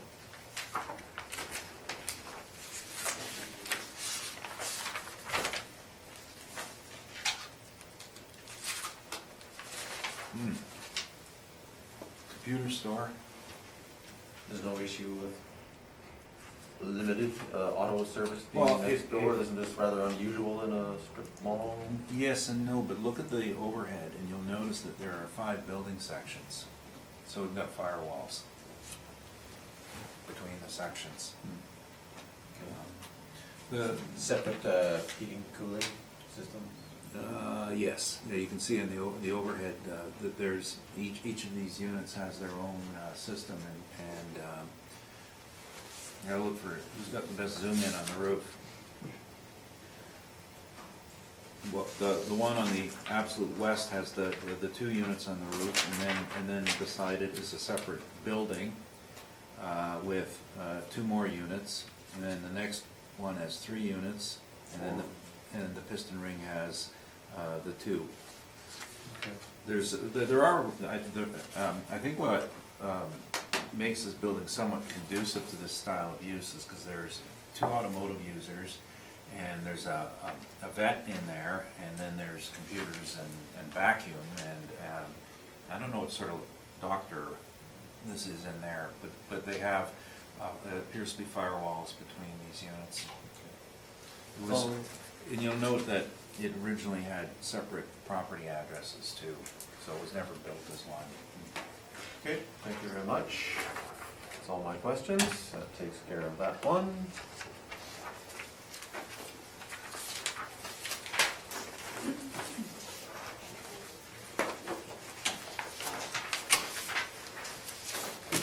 We'll move on to 3166 Portage Avenue. All right, file number 19-4737, the roll number 07565441000, the address 3166 Portage Avenue. Roll year 2020 with an April 1st, 2018 reference date. The assessed value under appeal, $1,753,000. Classification is 60 and liability is taxable. 1 building, record 7 premises. It's a commercial strip mall, built in 1968. No effective age has been applied to the property. Total leasable area here, 12,951 square feet. If you flip to page 2 of the brief, you'll see that the owner has responded to all of our requests for income information. Again, this is part of that portfolio sale that was discussed. Just to point out again, the sworn value, $1,625,000. The leases in place here vary between $11.52 a square foot up to $16.07 a square foot.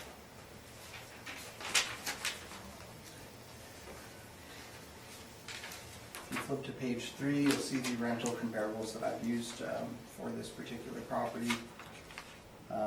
They also range in regards to the level of rent, as low as $9 up to $15.56 a square foot.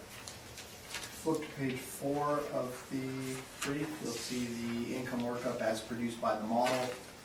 So this is fully done by the model. There's no overrides on any of the valuation parameters.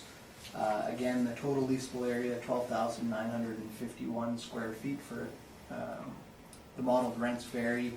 It does appear that there's some storage / mezzanine space.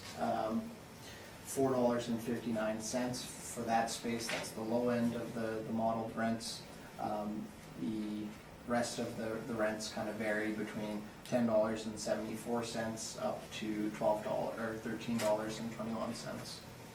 4% vacancy loss, 2% non-recoverable expense allowance, shortfall at $7 a square foot for a net operating income of $123,565. The overall cap rate applied by the model, 7.05%, for a capitalized and rounded value at $1,753,000. If you flip to page 5, you'll just see a summary of that income workout. Page 6 is the map view showing the subject parcel. It's a corner lot on the corner of Portage Avenue and Dare Boulevard. If you flip to page 7, you'll see some additional aerial photos showing the subject property improvement and parking area. It looks like there's some parking to the rear of the property, as well as on the frontage facing Portage. If you flip to page 8 and 9, you'll see some additional street view photos of the subject property. The Speedy Glass does have a portion of the building that's shown on page 9 with a couple of vehicle bays. Keep that in mind. The property income and expense questionnaire is shown on page 10 through 13. Again, the owner has instead given us their commercial rent roll as well as an annual statement. Again, the annual statement is based on 10 months of data, so keep that in mind when you're reviewing the financial document. Page 14, you can see the rent roll and see that the rents in place do vary in regards to the per square foot rate, $11.50 being on the low end and $16.87 being on the higher end of that. Just a quick look at the annual statement. There doesn't appear to be, well, I'm not certain as to the non-operating expenses probably would not be included. The landlord work and leasing commissions is probably something, if we were using this annual statement to generate an NOI, those are line items that would likely be removed. However, again, this is a model produced value, so it's not like we're taking the actual financials and coming up with an NOI based on that. Page 18, this is the property sale questionnaire, so in this case I did include it. The main thing that I was pointing out on Friday was just the sworn value, $1,625,000. There are a few things in here. You know, they indicate they're not aware if that's the correct consideration paid. Question 2, they indicate that, or question 3, sorry, they indicate that it's an arm's length open market transaction. They do indicate that there was an appraisal, however, there's no permission as the appraisal is copyrighted. And they indicate the no other items other than the real estate included in the purchase price. Condition at the bottom of this is listed as fair. That's question 15. And that was pretty much it for the property sale questionnaire. If you flip to page 20, you'll see the cap rate table. Again, this is a strip mall property, so this at 7.05 falls right on that 80th percentile.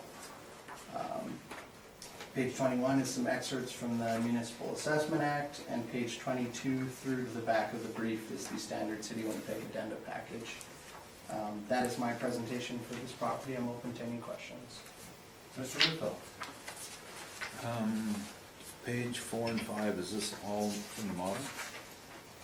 Correct, yeah, no overrides. Okay. In place here. And I'm kind of wondering here, you're listing a plan area of 11,130, gross area 13,350, and then leasable 12,951. How does that work? Is there upper area, basement? Well, like I said, there may be, we have some mezzanine space shown, 2,200 square feet. Where's that? If you look at page 4 of the brief, it's the premise 6232 tag C6 storage office / retail mezzanine. Okay. Yeah, so that could contribute to the plan area being slightly smaller. Who's the tenant in that space? I do not have that information with me. I'm just trying to relate it to the rent roll you supplied on page 14. Yeah, sure.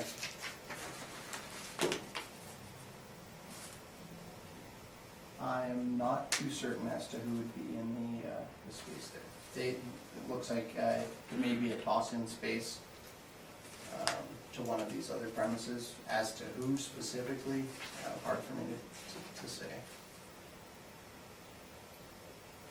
The rent roll provided you though says 10,701, correct? Correct, yeah, they do not list the mezzanine space on here.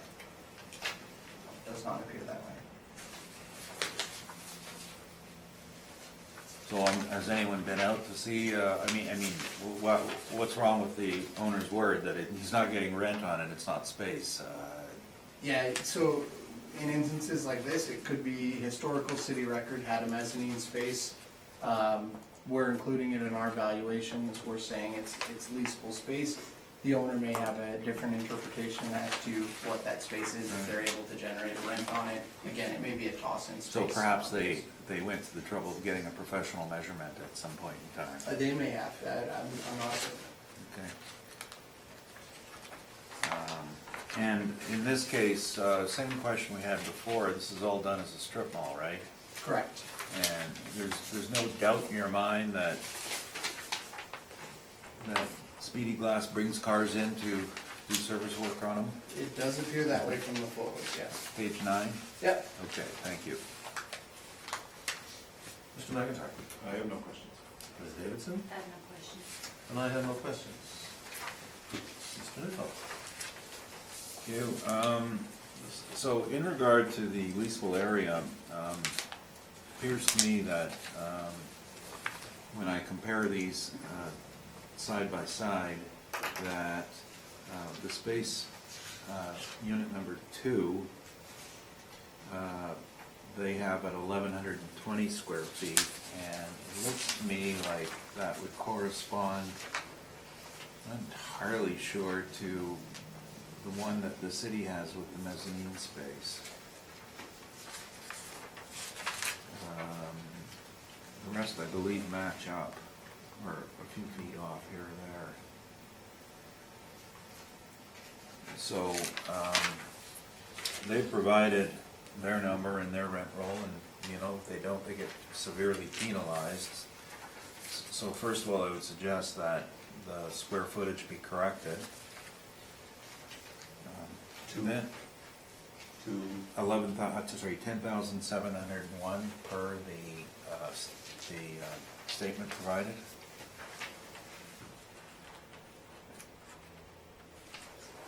Which makes sense when you look at the plan area.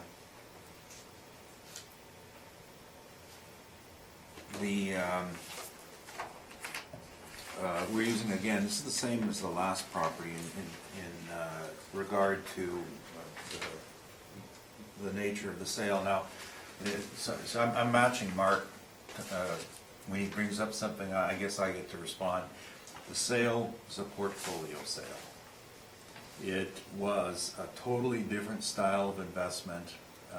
It will not reach its maturity until 10 years after the date. It's a turnaround site. It's much like an apartment that gets bought and sold for renovation. The actual sale doesn't mean an awful lot. It is actually projected for the first 10 years to lose money as they turn it around. And evidence of that is if you look at the rent roll and you see where their direction is going. And the rent roll on assessor's page 14, there's the obstacle to turning the place around, is you have to wait until renewals come about before you can turn around and correct the rents. You'll notice that unit number 3 had a renewal after sale, and in that case they they gave them a new lease with a 5-year term with step-ups, and they converted their recoveries to fully net. And you see that they've been changed, CAM and taxes, 413, 319, and then a management fee that changes, or actually these are the separate line items they recover, one of them. 58 cents and 37 cents and 65 cents. Compare those to Unit 2, which is recovering only 77 cents in total, or Unit 4, which is only recovering $2.26. Oh, sorry, no, that's 226 times 2. I meant, sorry, I was looking at Unit 7, which is only getting $2.59 in total recoveries, because that lease predates the purchase. So the turnaround on this case is to change from gross rents to net rents, stabilize the income because you're not subject to changes in utility costs or taxes, and therefore providing a better investment. It's a 10-year program because leases last 5 years.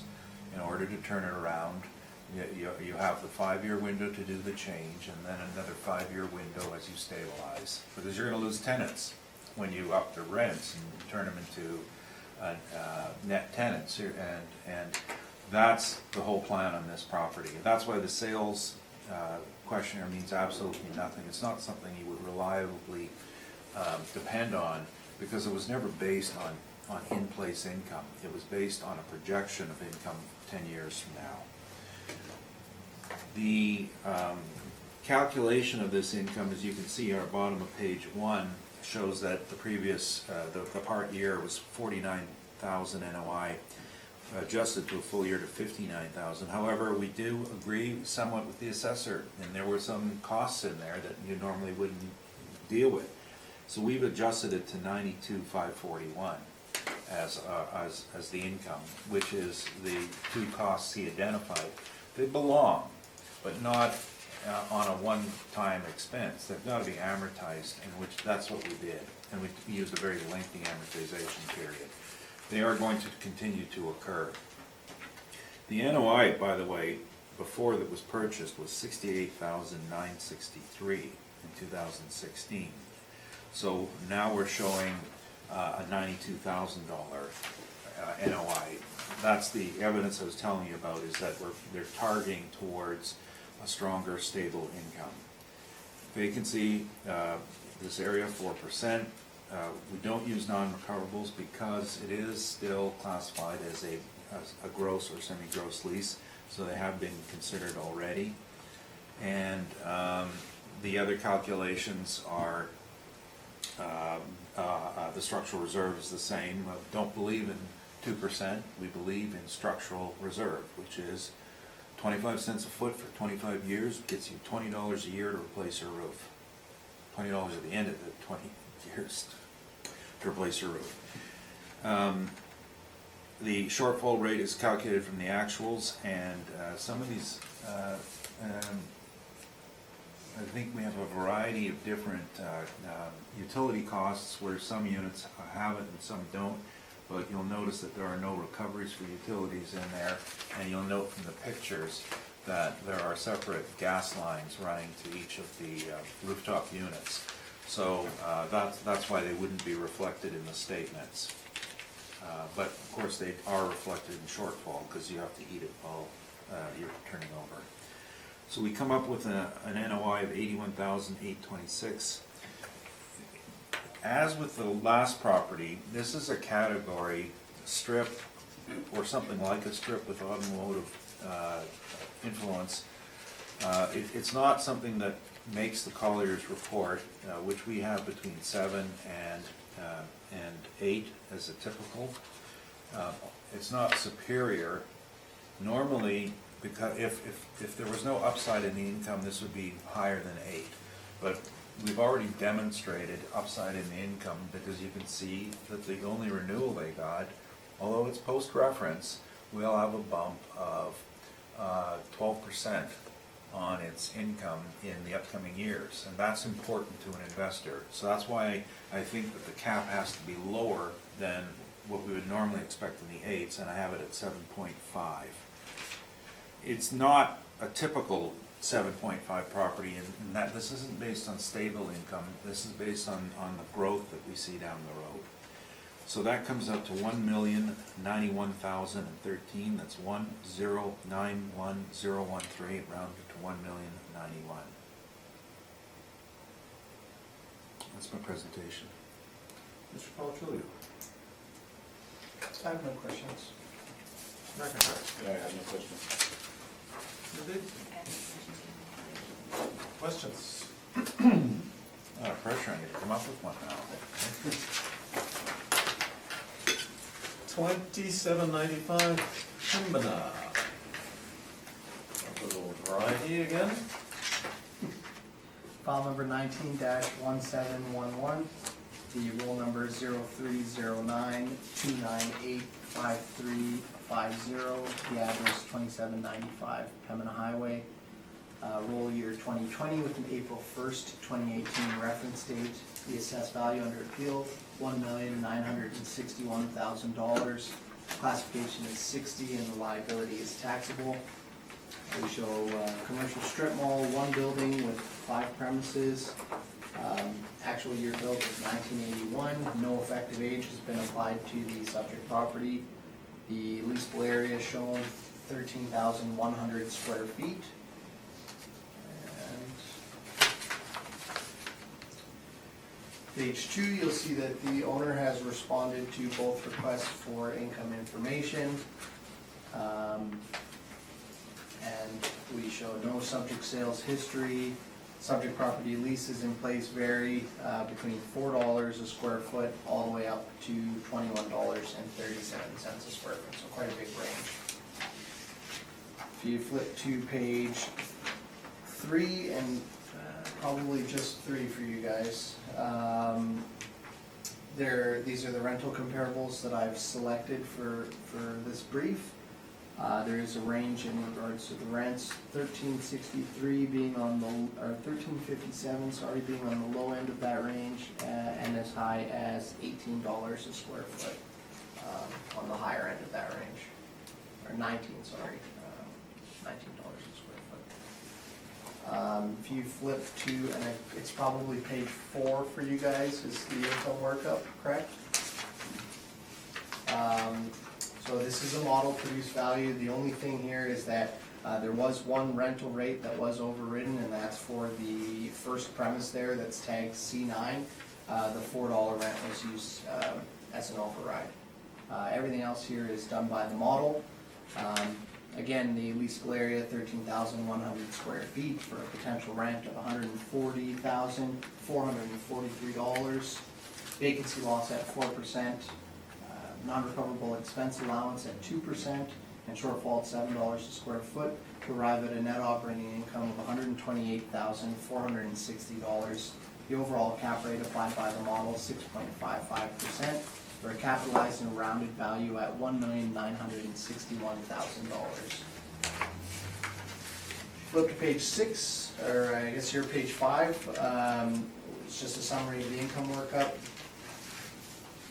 Page 6 is the map view showing the subject parcel. This is an interior lot located on Pembina Highway. Page 7, you'll see some additional aerial photos just showing the parcel lines and the improvement, as well as the parking area for that improvement for this property. Page 8 is the street view of the subject property, just showing the egress point off of Pembina Highway and showing the front of the improvement. Page 10 through to page 13 is the income and expense questionnaire, as well as the tenant verification form that was submitted to the city by the owner. Again, they've left this blank, instead opting to attach a commercial rent roll and some financial documents. So you can see the various tenants in place here. There does appear to be $19 rent on the first premise. We show one vacant unit. They anticipate $24.58 for that unit. $14.43, $4 for the PVP Cyber Lounge. Elite Communication, $20, and there's some step-ups that are shown in place there. Page 14 is the financial statement that was provided. Just a quick look through. I don't really see see anything out of the ordinary there to point out. Page 16 is our standard cap rate page. Again, we're dealing with a strip mall here, and we're dealing with a cap rate that's within the 20th and 80th percentile in regards to the range. Page 17 is some excerpts from the Municipal Assessment Act, and page 18 through to the back of the brief is the standard city addenda package. That is my presentation for this property. I'm open to any questions. So just to repeat, 4 and 5, the only change was the basement was an override rate. Correct. Okay.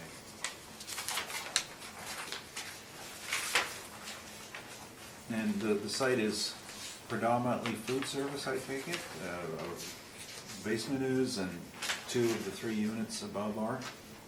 I'm not certain about the basement serving food. Lounge and bar is what it is. All right, well, Yeah, I'm not. lounge bar, Yeah, there's a pizza place in there for sure. But they're also, yeah, there's a couple restaurants. So it's a mix, I would say. well, Predominant maybe Sky restaurant. World Restaurant, Yep, Pizza Hotline, yep, Cyber Lounge and Bar, yep. and then Elite Communications. Yep. All right, now, so the same question as before, this is called a strip mall, but it's not a strip mall, this is like food service.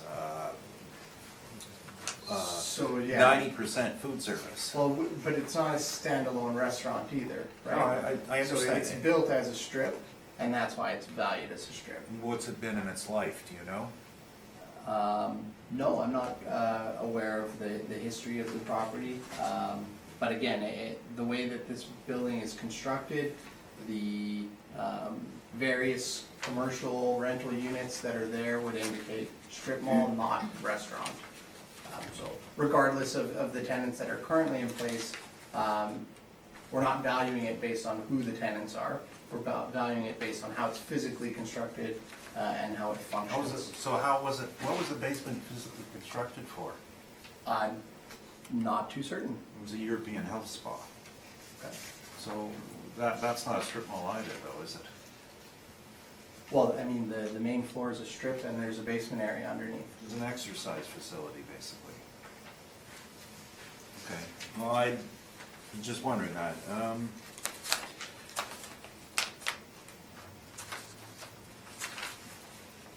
Those are my questions, thanks. Mr. McIntyre? If you applied the restaurant parameters to this building, what would be the end result? Ooh, that's a good question. Without having our system in front of us, it would be hard for me to give you an answer to that. The cap rate may change, the rents would likely change. There's a lot of moving parts that go into switching it over from a strip mall income stream to a restaurant income stream. So to speak to it with any accuracy, like I would have to go back and basically do the work in our system, run a new income report to see exactly what all those changes are. Okay, that was my only question. Yeah. Ms. Davidson? I have no questions, thank you. So if this had been a strip mall anchored by a Smitty's or something like that, or a Sal's, would that restaurant be done as a restaurant as opposed to how these have been done? I don't believe so, and I think we're gonna see that in the next property, which has a Smitty as the anchor. Ah. They're done as just as a strip mall. Okay. So my only question, Mr. Neufeld? Thank you.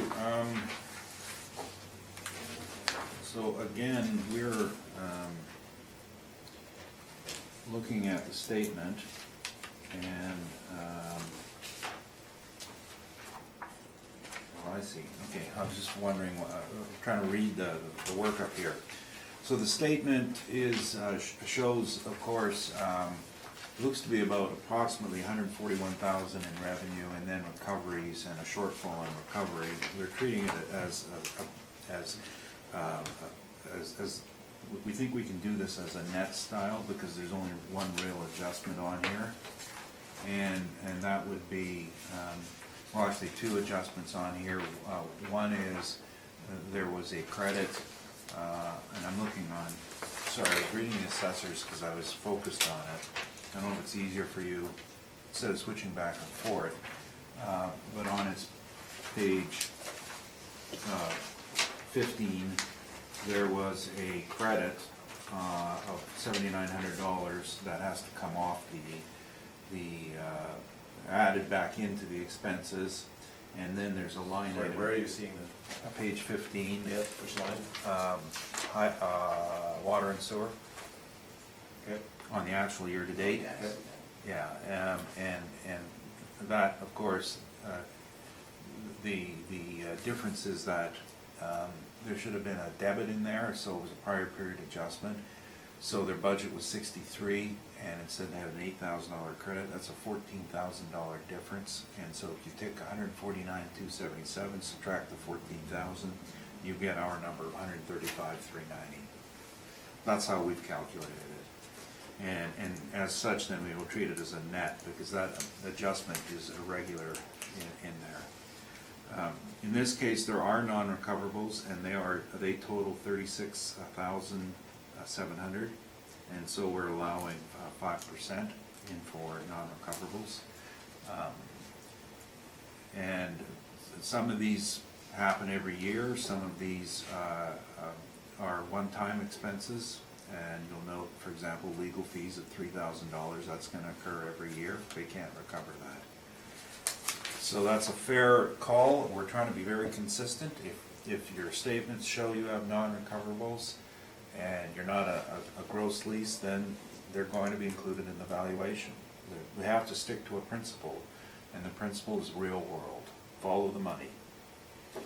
Structural reserve's the same. Shortfall's been calculated out on the actuals, leaving us with an NOI of $111,005. The property, I think I got this right, started its life off as a European health spa in the basement, and that's what it was built for.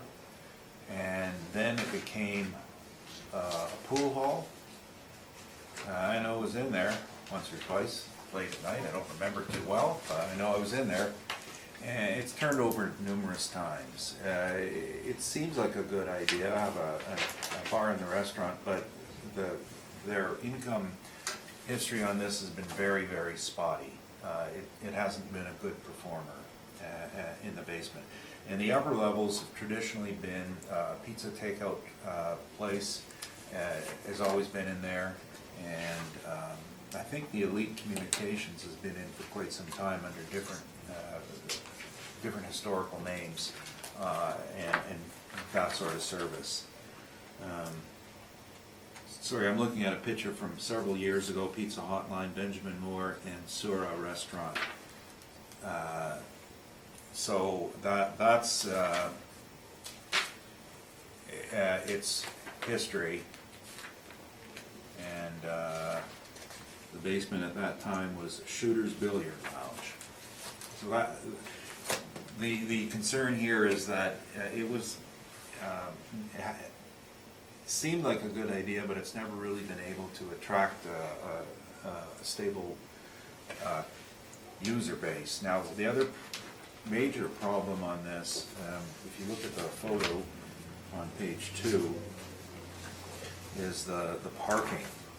The actual bylaw for parking, because 90% of this is based on food service operations, is about 128 stalls needed under bylaw. And the bylaw, by the way, if you want to check my work on that, is on page 11.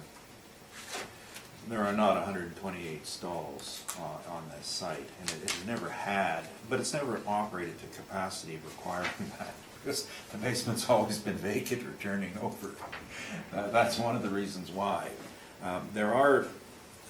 It is partially mitigated by the properties next door where there is an arrangement. The property immediately west is an apartment block which is co-owned by the owner of this site. He's one of the partners in it. He also owns the property immediately south, however, that's under full lease to a bank and he has no right to use the parking. So, but there is some mitigation there.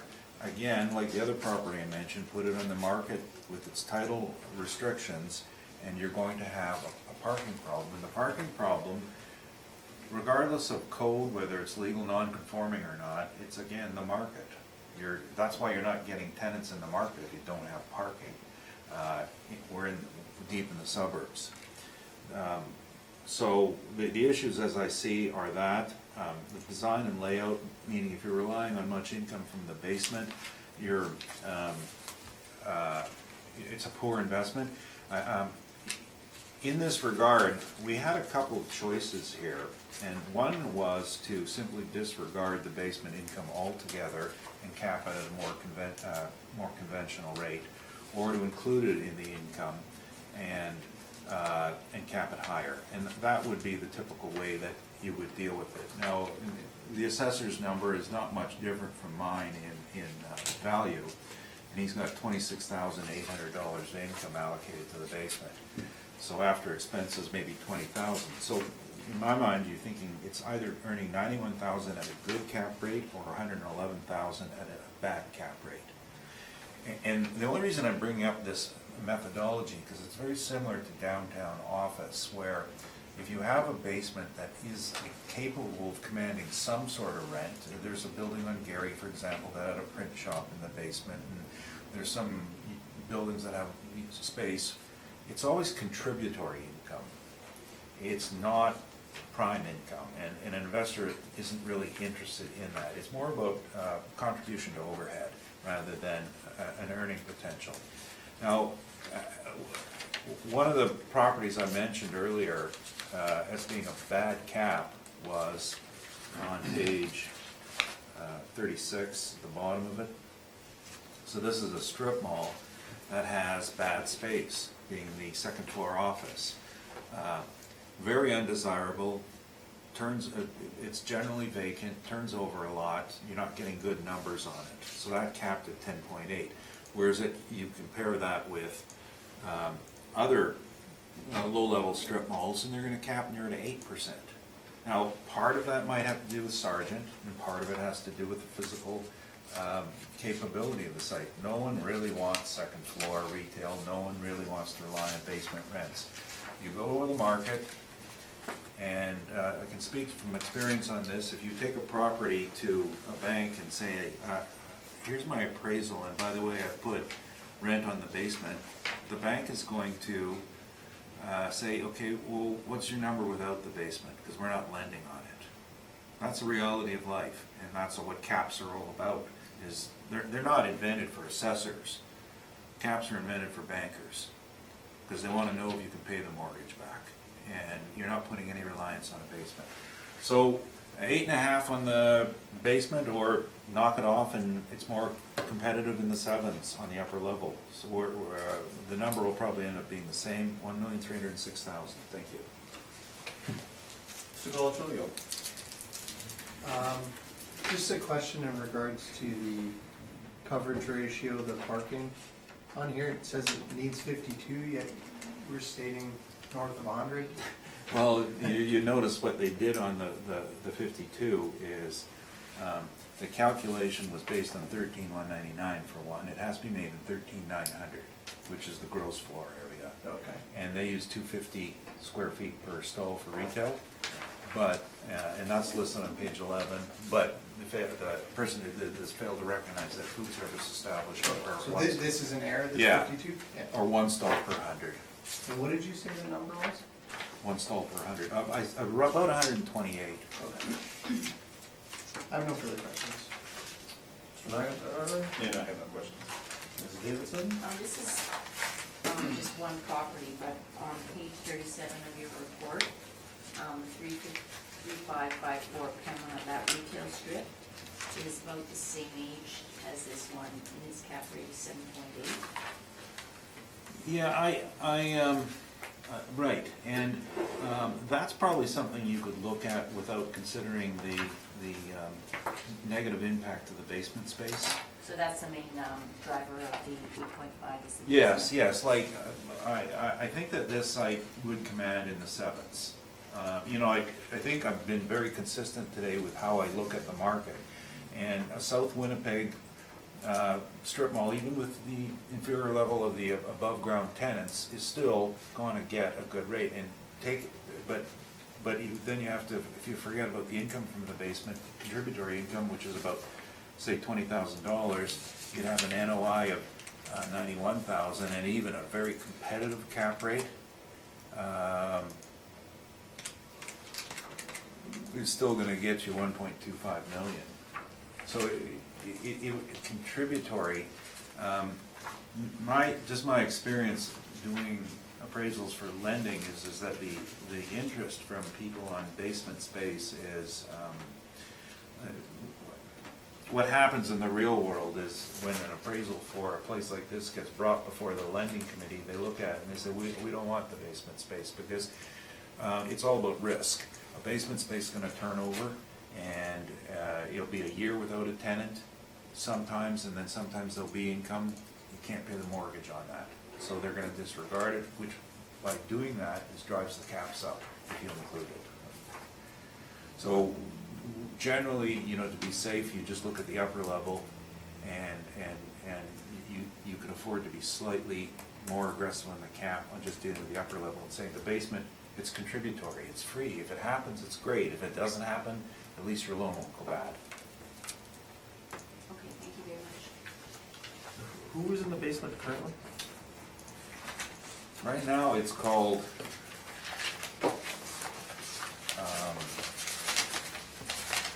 I'm not even up to date on this one anymore, the PVP Cyber Lounge and Bar.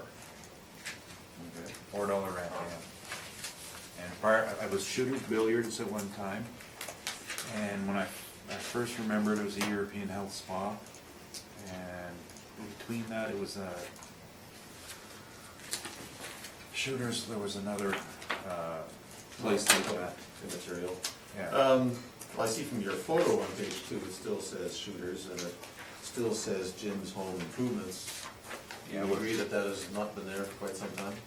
We've got some lazy people doing my pictures, what can I say? So that's gone. The subsequent hardware store is also gone. It's Correct. turned into something else. Yes, it's the, Turned into 2 units or 1 unit?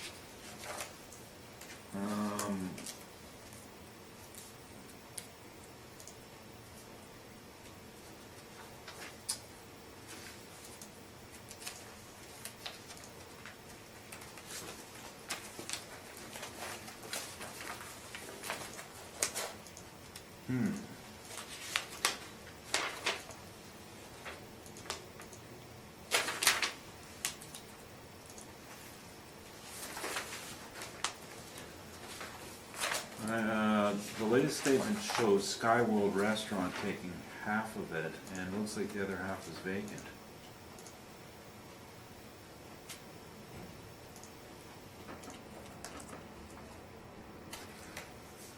Is that what is accounting for your 5.4% vacancy? No, we use the market vacancy, but I'm a little concerned here that if we're using the statement, I don't see a vacancy expense listed here. Well, I saw something. Or maybe I'm thinking of the last one. This isn't our managed property, so the statement is a little bit different. Vacant, rent charges $48.19.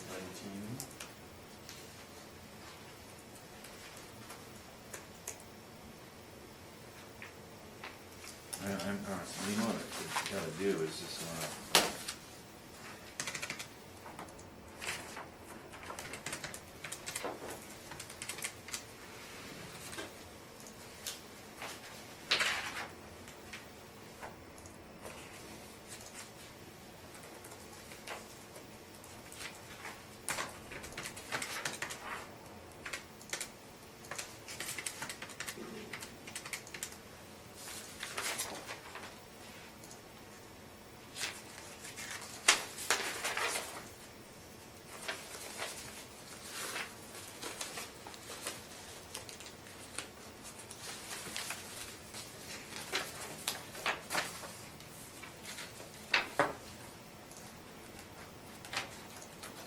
Sorry, I'm not, I think you have a good question, and one thing I really hate is if I'd rather get it right than worry about what the number is here, and I'm thinking that the statement may not reflect a potential income for the site, in which case,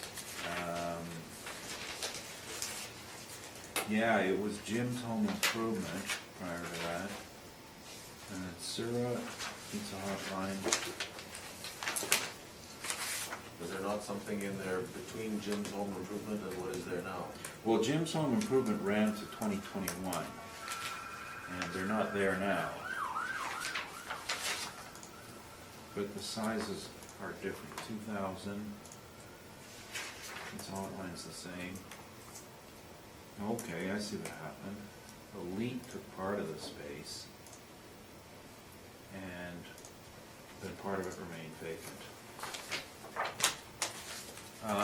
Okay, I have a very simple solution to this.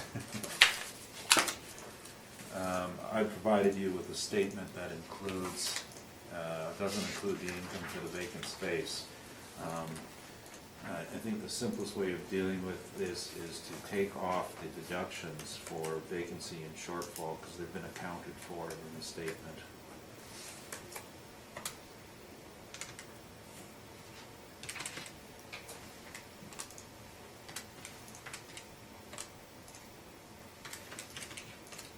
So I would adjust my NOI upwards to 125,687.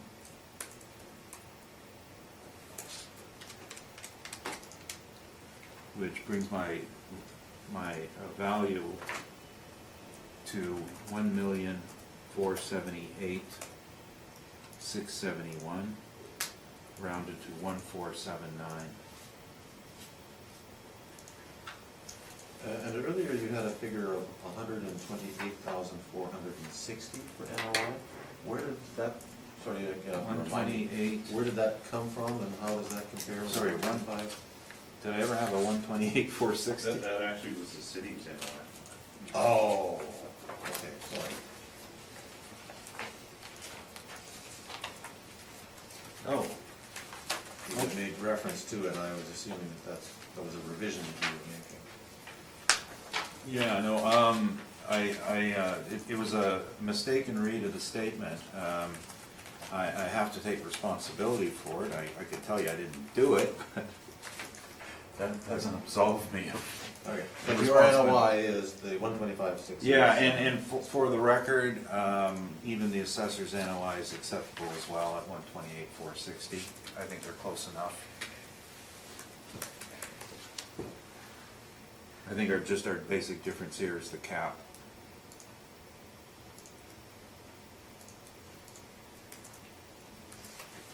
Okay, that's all my questions.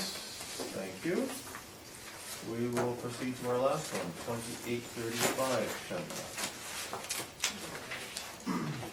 File number 19-428, roll number 0306094500, the address 2835 Pembina Highway, roll year 2020 with an April 1st, 2018 reference date. The assessed value under appeal, $3,994,000. Classification is 60 and liability is taxable. We have again a commercial strip mall, one building with 5 premises, actual year built of 1980 and an effective age applied at 1990. We have a total leasable area here, 14,711 square feet. And if you flip to page 2, you'll see that the owner has responded to both of our requests for income information. The last sale on file, October 2005, for $1,575,000.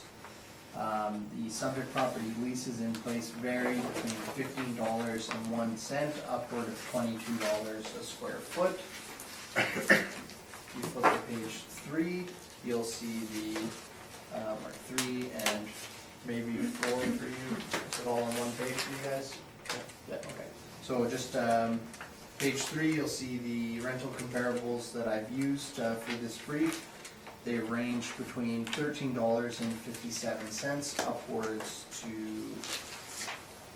$25 on the high end of that range. Again, I tried to stick to similar retail space along Pembina Highway.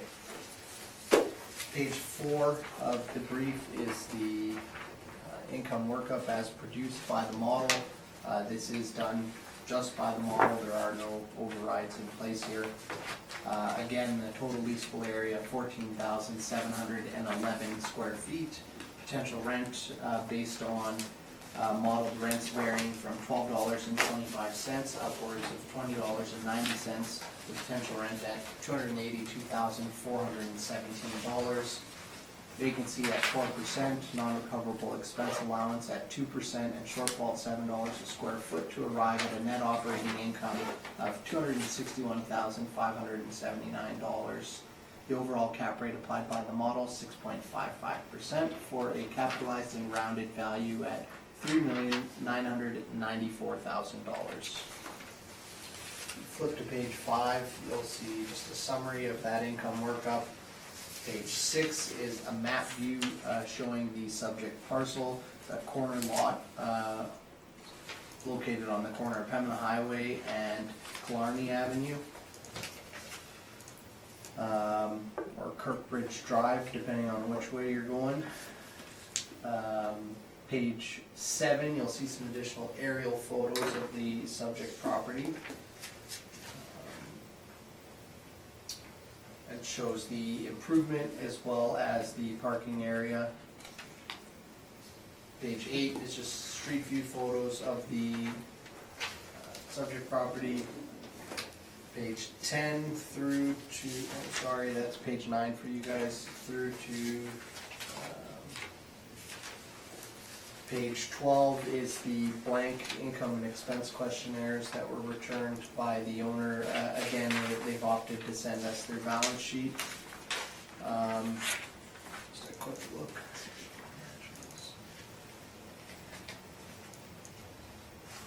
I don't know if this is really helpful for our discussion today.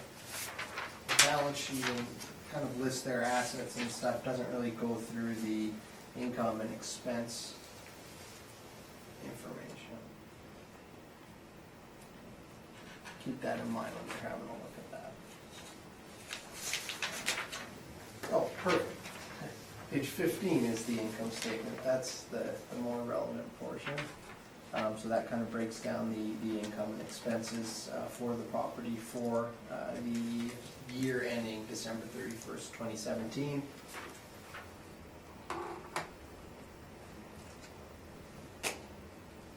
Kind of quickly have a look. I don't see anything too out of the ordinary in regards to income and expense information. Obviously, there's things like mortgage interest, and that are non-recoverable expenses that we would not include in calculation of an NOI based on the actuals. But again, it's a model produced value. We're not relying on the actuals that have been submitted to us. Page 17 and 18 is the rent roll that was submitted with the income statement. And again, just showing a range in regards to the rental rates that are applied. $16, $15, $22 on the base rent for these. The Smitty's pays $22, that's on page 18. And they don't appear to list any sort of vacancy as of the end, or this is as of April 1st, 2018. So no issues of vacancy there. Page 19 is our cap rate table. Again, we're dealing with a strip mall, and we spoke briefly about, whether a restaurant would have any influence on the valuation. In this instance, you can see that we've classified the whole thing as a strip mall. There's no separate income stream for the Smitty's restaurant portion. In regards to the cap rates, we are looking at 6.55, which does fall within the 20th and 80th percentile, as shown for the city's information for strip malls. Page 20 is just some excerpts from the Municipal Assessment Act, and page 21 through to the back of the brief is the standard city addenda package. That is my presentation for this property, and open to any questions. Mr. Neufeld, do you have any questions? Yes, sorry, you said that this was all the model, Correct, yeah, model driven. and there is a lot, adjacent lot for parking. Was that given any consideration? It was not. So, by itself, would this property, to your knowledge, have the ability to accommodate the restaurant? No, I don't have the requirement, the parking bylaw requirement.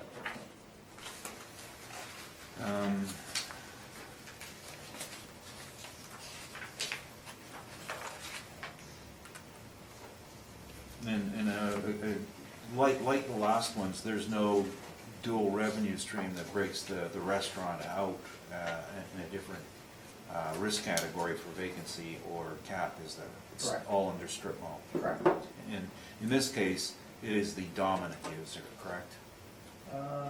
It's by far the largest, yes. Thank you, those are my questions. Mr. McIntyre? Is the adjoining lot, parking lot owned by the same owner as the original property? I'm not sure on the ownership. Mr. Neufeld's brief indicates it's rented by the city of Winnipeg, so it may be a city-owned piece of land, but I haven't done the review on that parcel. And just flipping through the financials, I don't see any allocation given to a rent being paid for that parking, so. Okay, that was my only question. Ms. Davidson? No questions. No questions. Mr. Neufeld? Thank you. Oh, there is actually, Yeah. sorry, to correct my statement there. There is, under repair and maintenance, Okay. kind of a weird, well, actually, I don't know. That doesn't necessarily indicate a rental rate. No. Just repair and maintenance of the parking itself seems to be $15,000, which they've budgeted for $23,000. So again, I'm not sure what that rental arrangement would be between the two parties. It doesn't appear to show in here.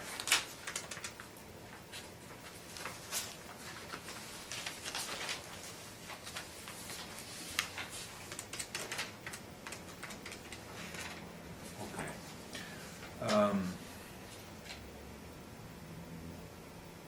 Right. Okay, I'll tell you where it is. I figured it out. So the subject property is a strip mall style with the Smitty's anchor, and incidentally, Smitty's is not a national covenant, it's a local franchisee. The actual parking under the bylaw in this case is approximately, I've just recalculated, it needs about 115 stalls, and there are roughly 40 on site. So they did need to rent the land in the back. It's owned by the city. It's rented to the property owner, and the rent is I'll tell you how I know this number. Yes, it's $14,160 per year to rent. Sorry, can you repeat that? $14,160. The rent plus taxes on $236,000, which is so it's a net rent.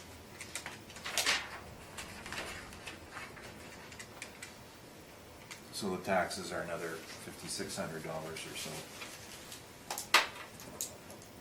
So their total cost on it per year is almost $20,000. So what we dealt with this is the statement takes into account the taxes on it and the the actual rental amount was in litigation for a while, so that's why it's not in the statements. There are a number of adjustments, however, on the statements, and I'm just looking at mine on page 3. Firstly, on page 3, under revenue, there's a recovery adjustment for property taxes of $32,923. That was the result of multiple appeals of the parking lot and the property itself. So that number actually shouldn't even be in the statement, because that's a prior period, but it is revenue deemed, and so what it should have been done is credited it to the expense side of former year's statement. The assessment on the lot was actually $800,000, and after appeal, it was changed to $236,000, which represents the rent that they're paying. You can't mix methods. If you do the income approach on parking lots, you're stuck with it. So, but that number shouldn't be on this statement. It's a prior period. Going down to under security, it says realty tax is $105,000. So that was the taxes for both the lot, the subject property itself, as well as the lot. So that's $105,000. So that number was also reduced by $12,000.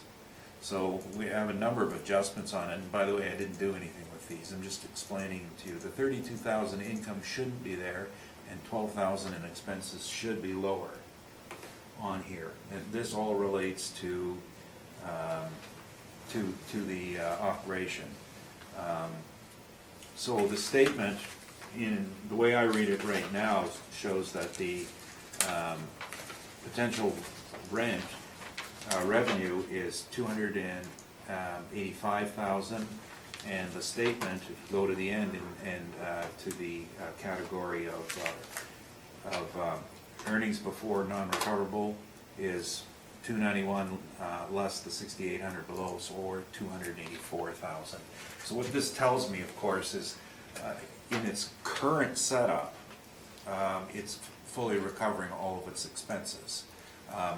But the number is artificially high because there were prior period adjustments on the parking lot, and the person who did this wasn't aware of it. So I'm not changing it because I never gave anyone any warning, but the number should be lower.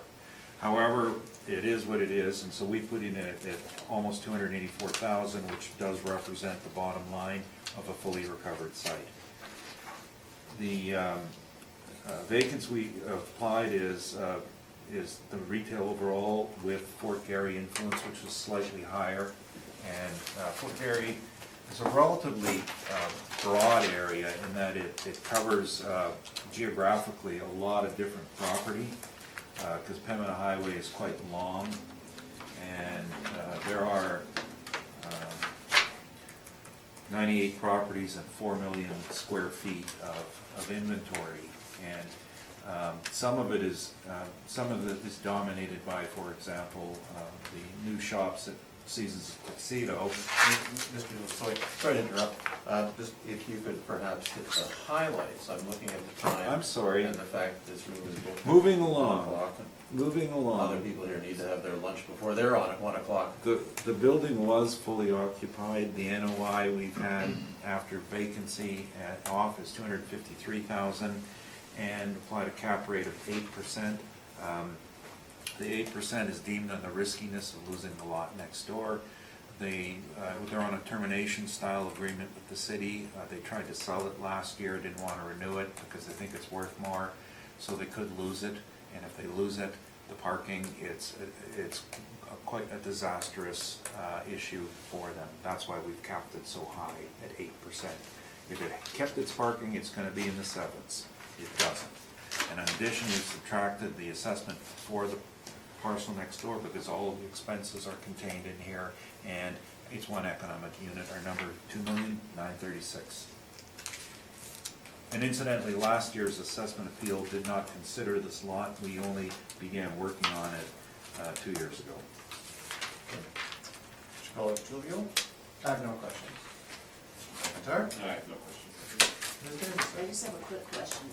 Since there's a railway track running through there, if the city had tried to sell it, like I heard you say, what's the likelihood they could sell it for any kind of development with the tracks there? Well, I don't know what the right of ways my is there. opinion is, it would be a difficult development, and it's not just the railway. They'll get a 200-foot setback from the rail, but they think it could be multifamily, and that's not a good idea that close to the rail. The biggest problem is access. They can't put a legal access to the site. There isn't one now. The access to it comes from the subject property, and in order to get legal access, they'd have to contravene their own bylaws by putting an access that close to a rail line. And there's a bus stop that they can't move anywhere else. So I think it's gonna be low developer interest on it. So it lowers the risk of losing the parking lot? Well, no, because right now the city's in the sell-off mode. They've got back lanes they're selling. They're trying to sell one across the street, beside Windsor Plywood. And they're asking astronomical rates. They think that every piece of land they have can be developed multifamily. There are a lot of uneducated investors out there who don't understand the risks. The last negotiation they had, the city says we're terminating the lease, we don't want to put it up for sale. And it ended up being renewed for another 3-year period. At the end of that 3-year period, it'll again be pressure to generate cash for the city that could put it back on the market. But you do need the buyer. How do I say this? There's a lot of stupid investors out there. On rubber. Okay, thanks very much. And I have no questions. That then concludes our session. Thank you very much.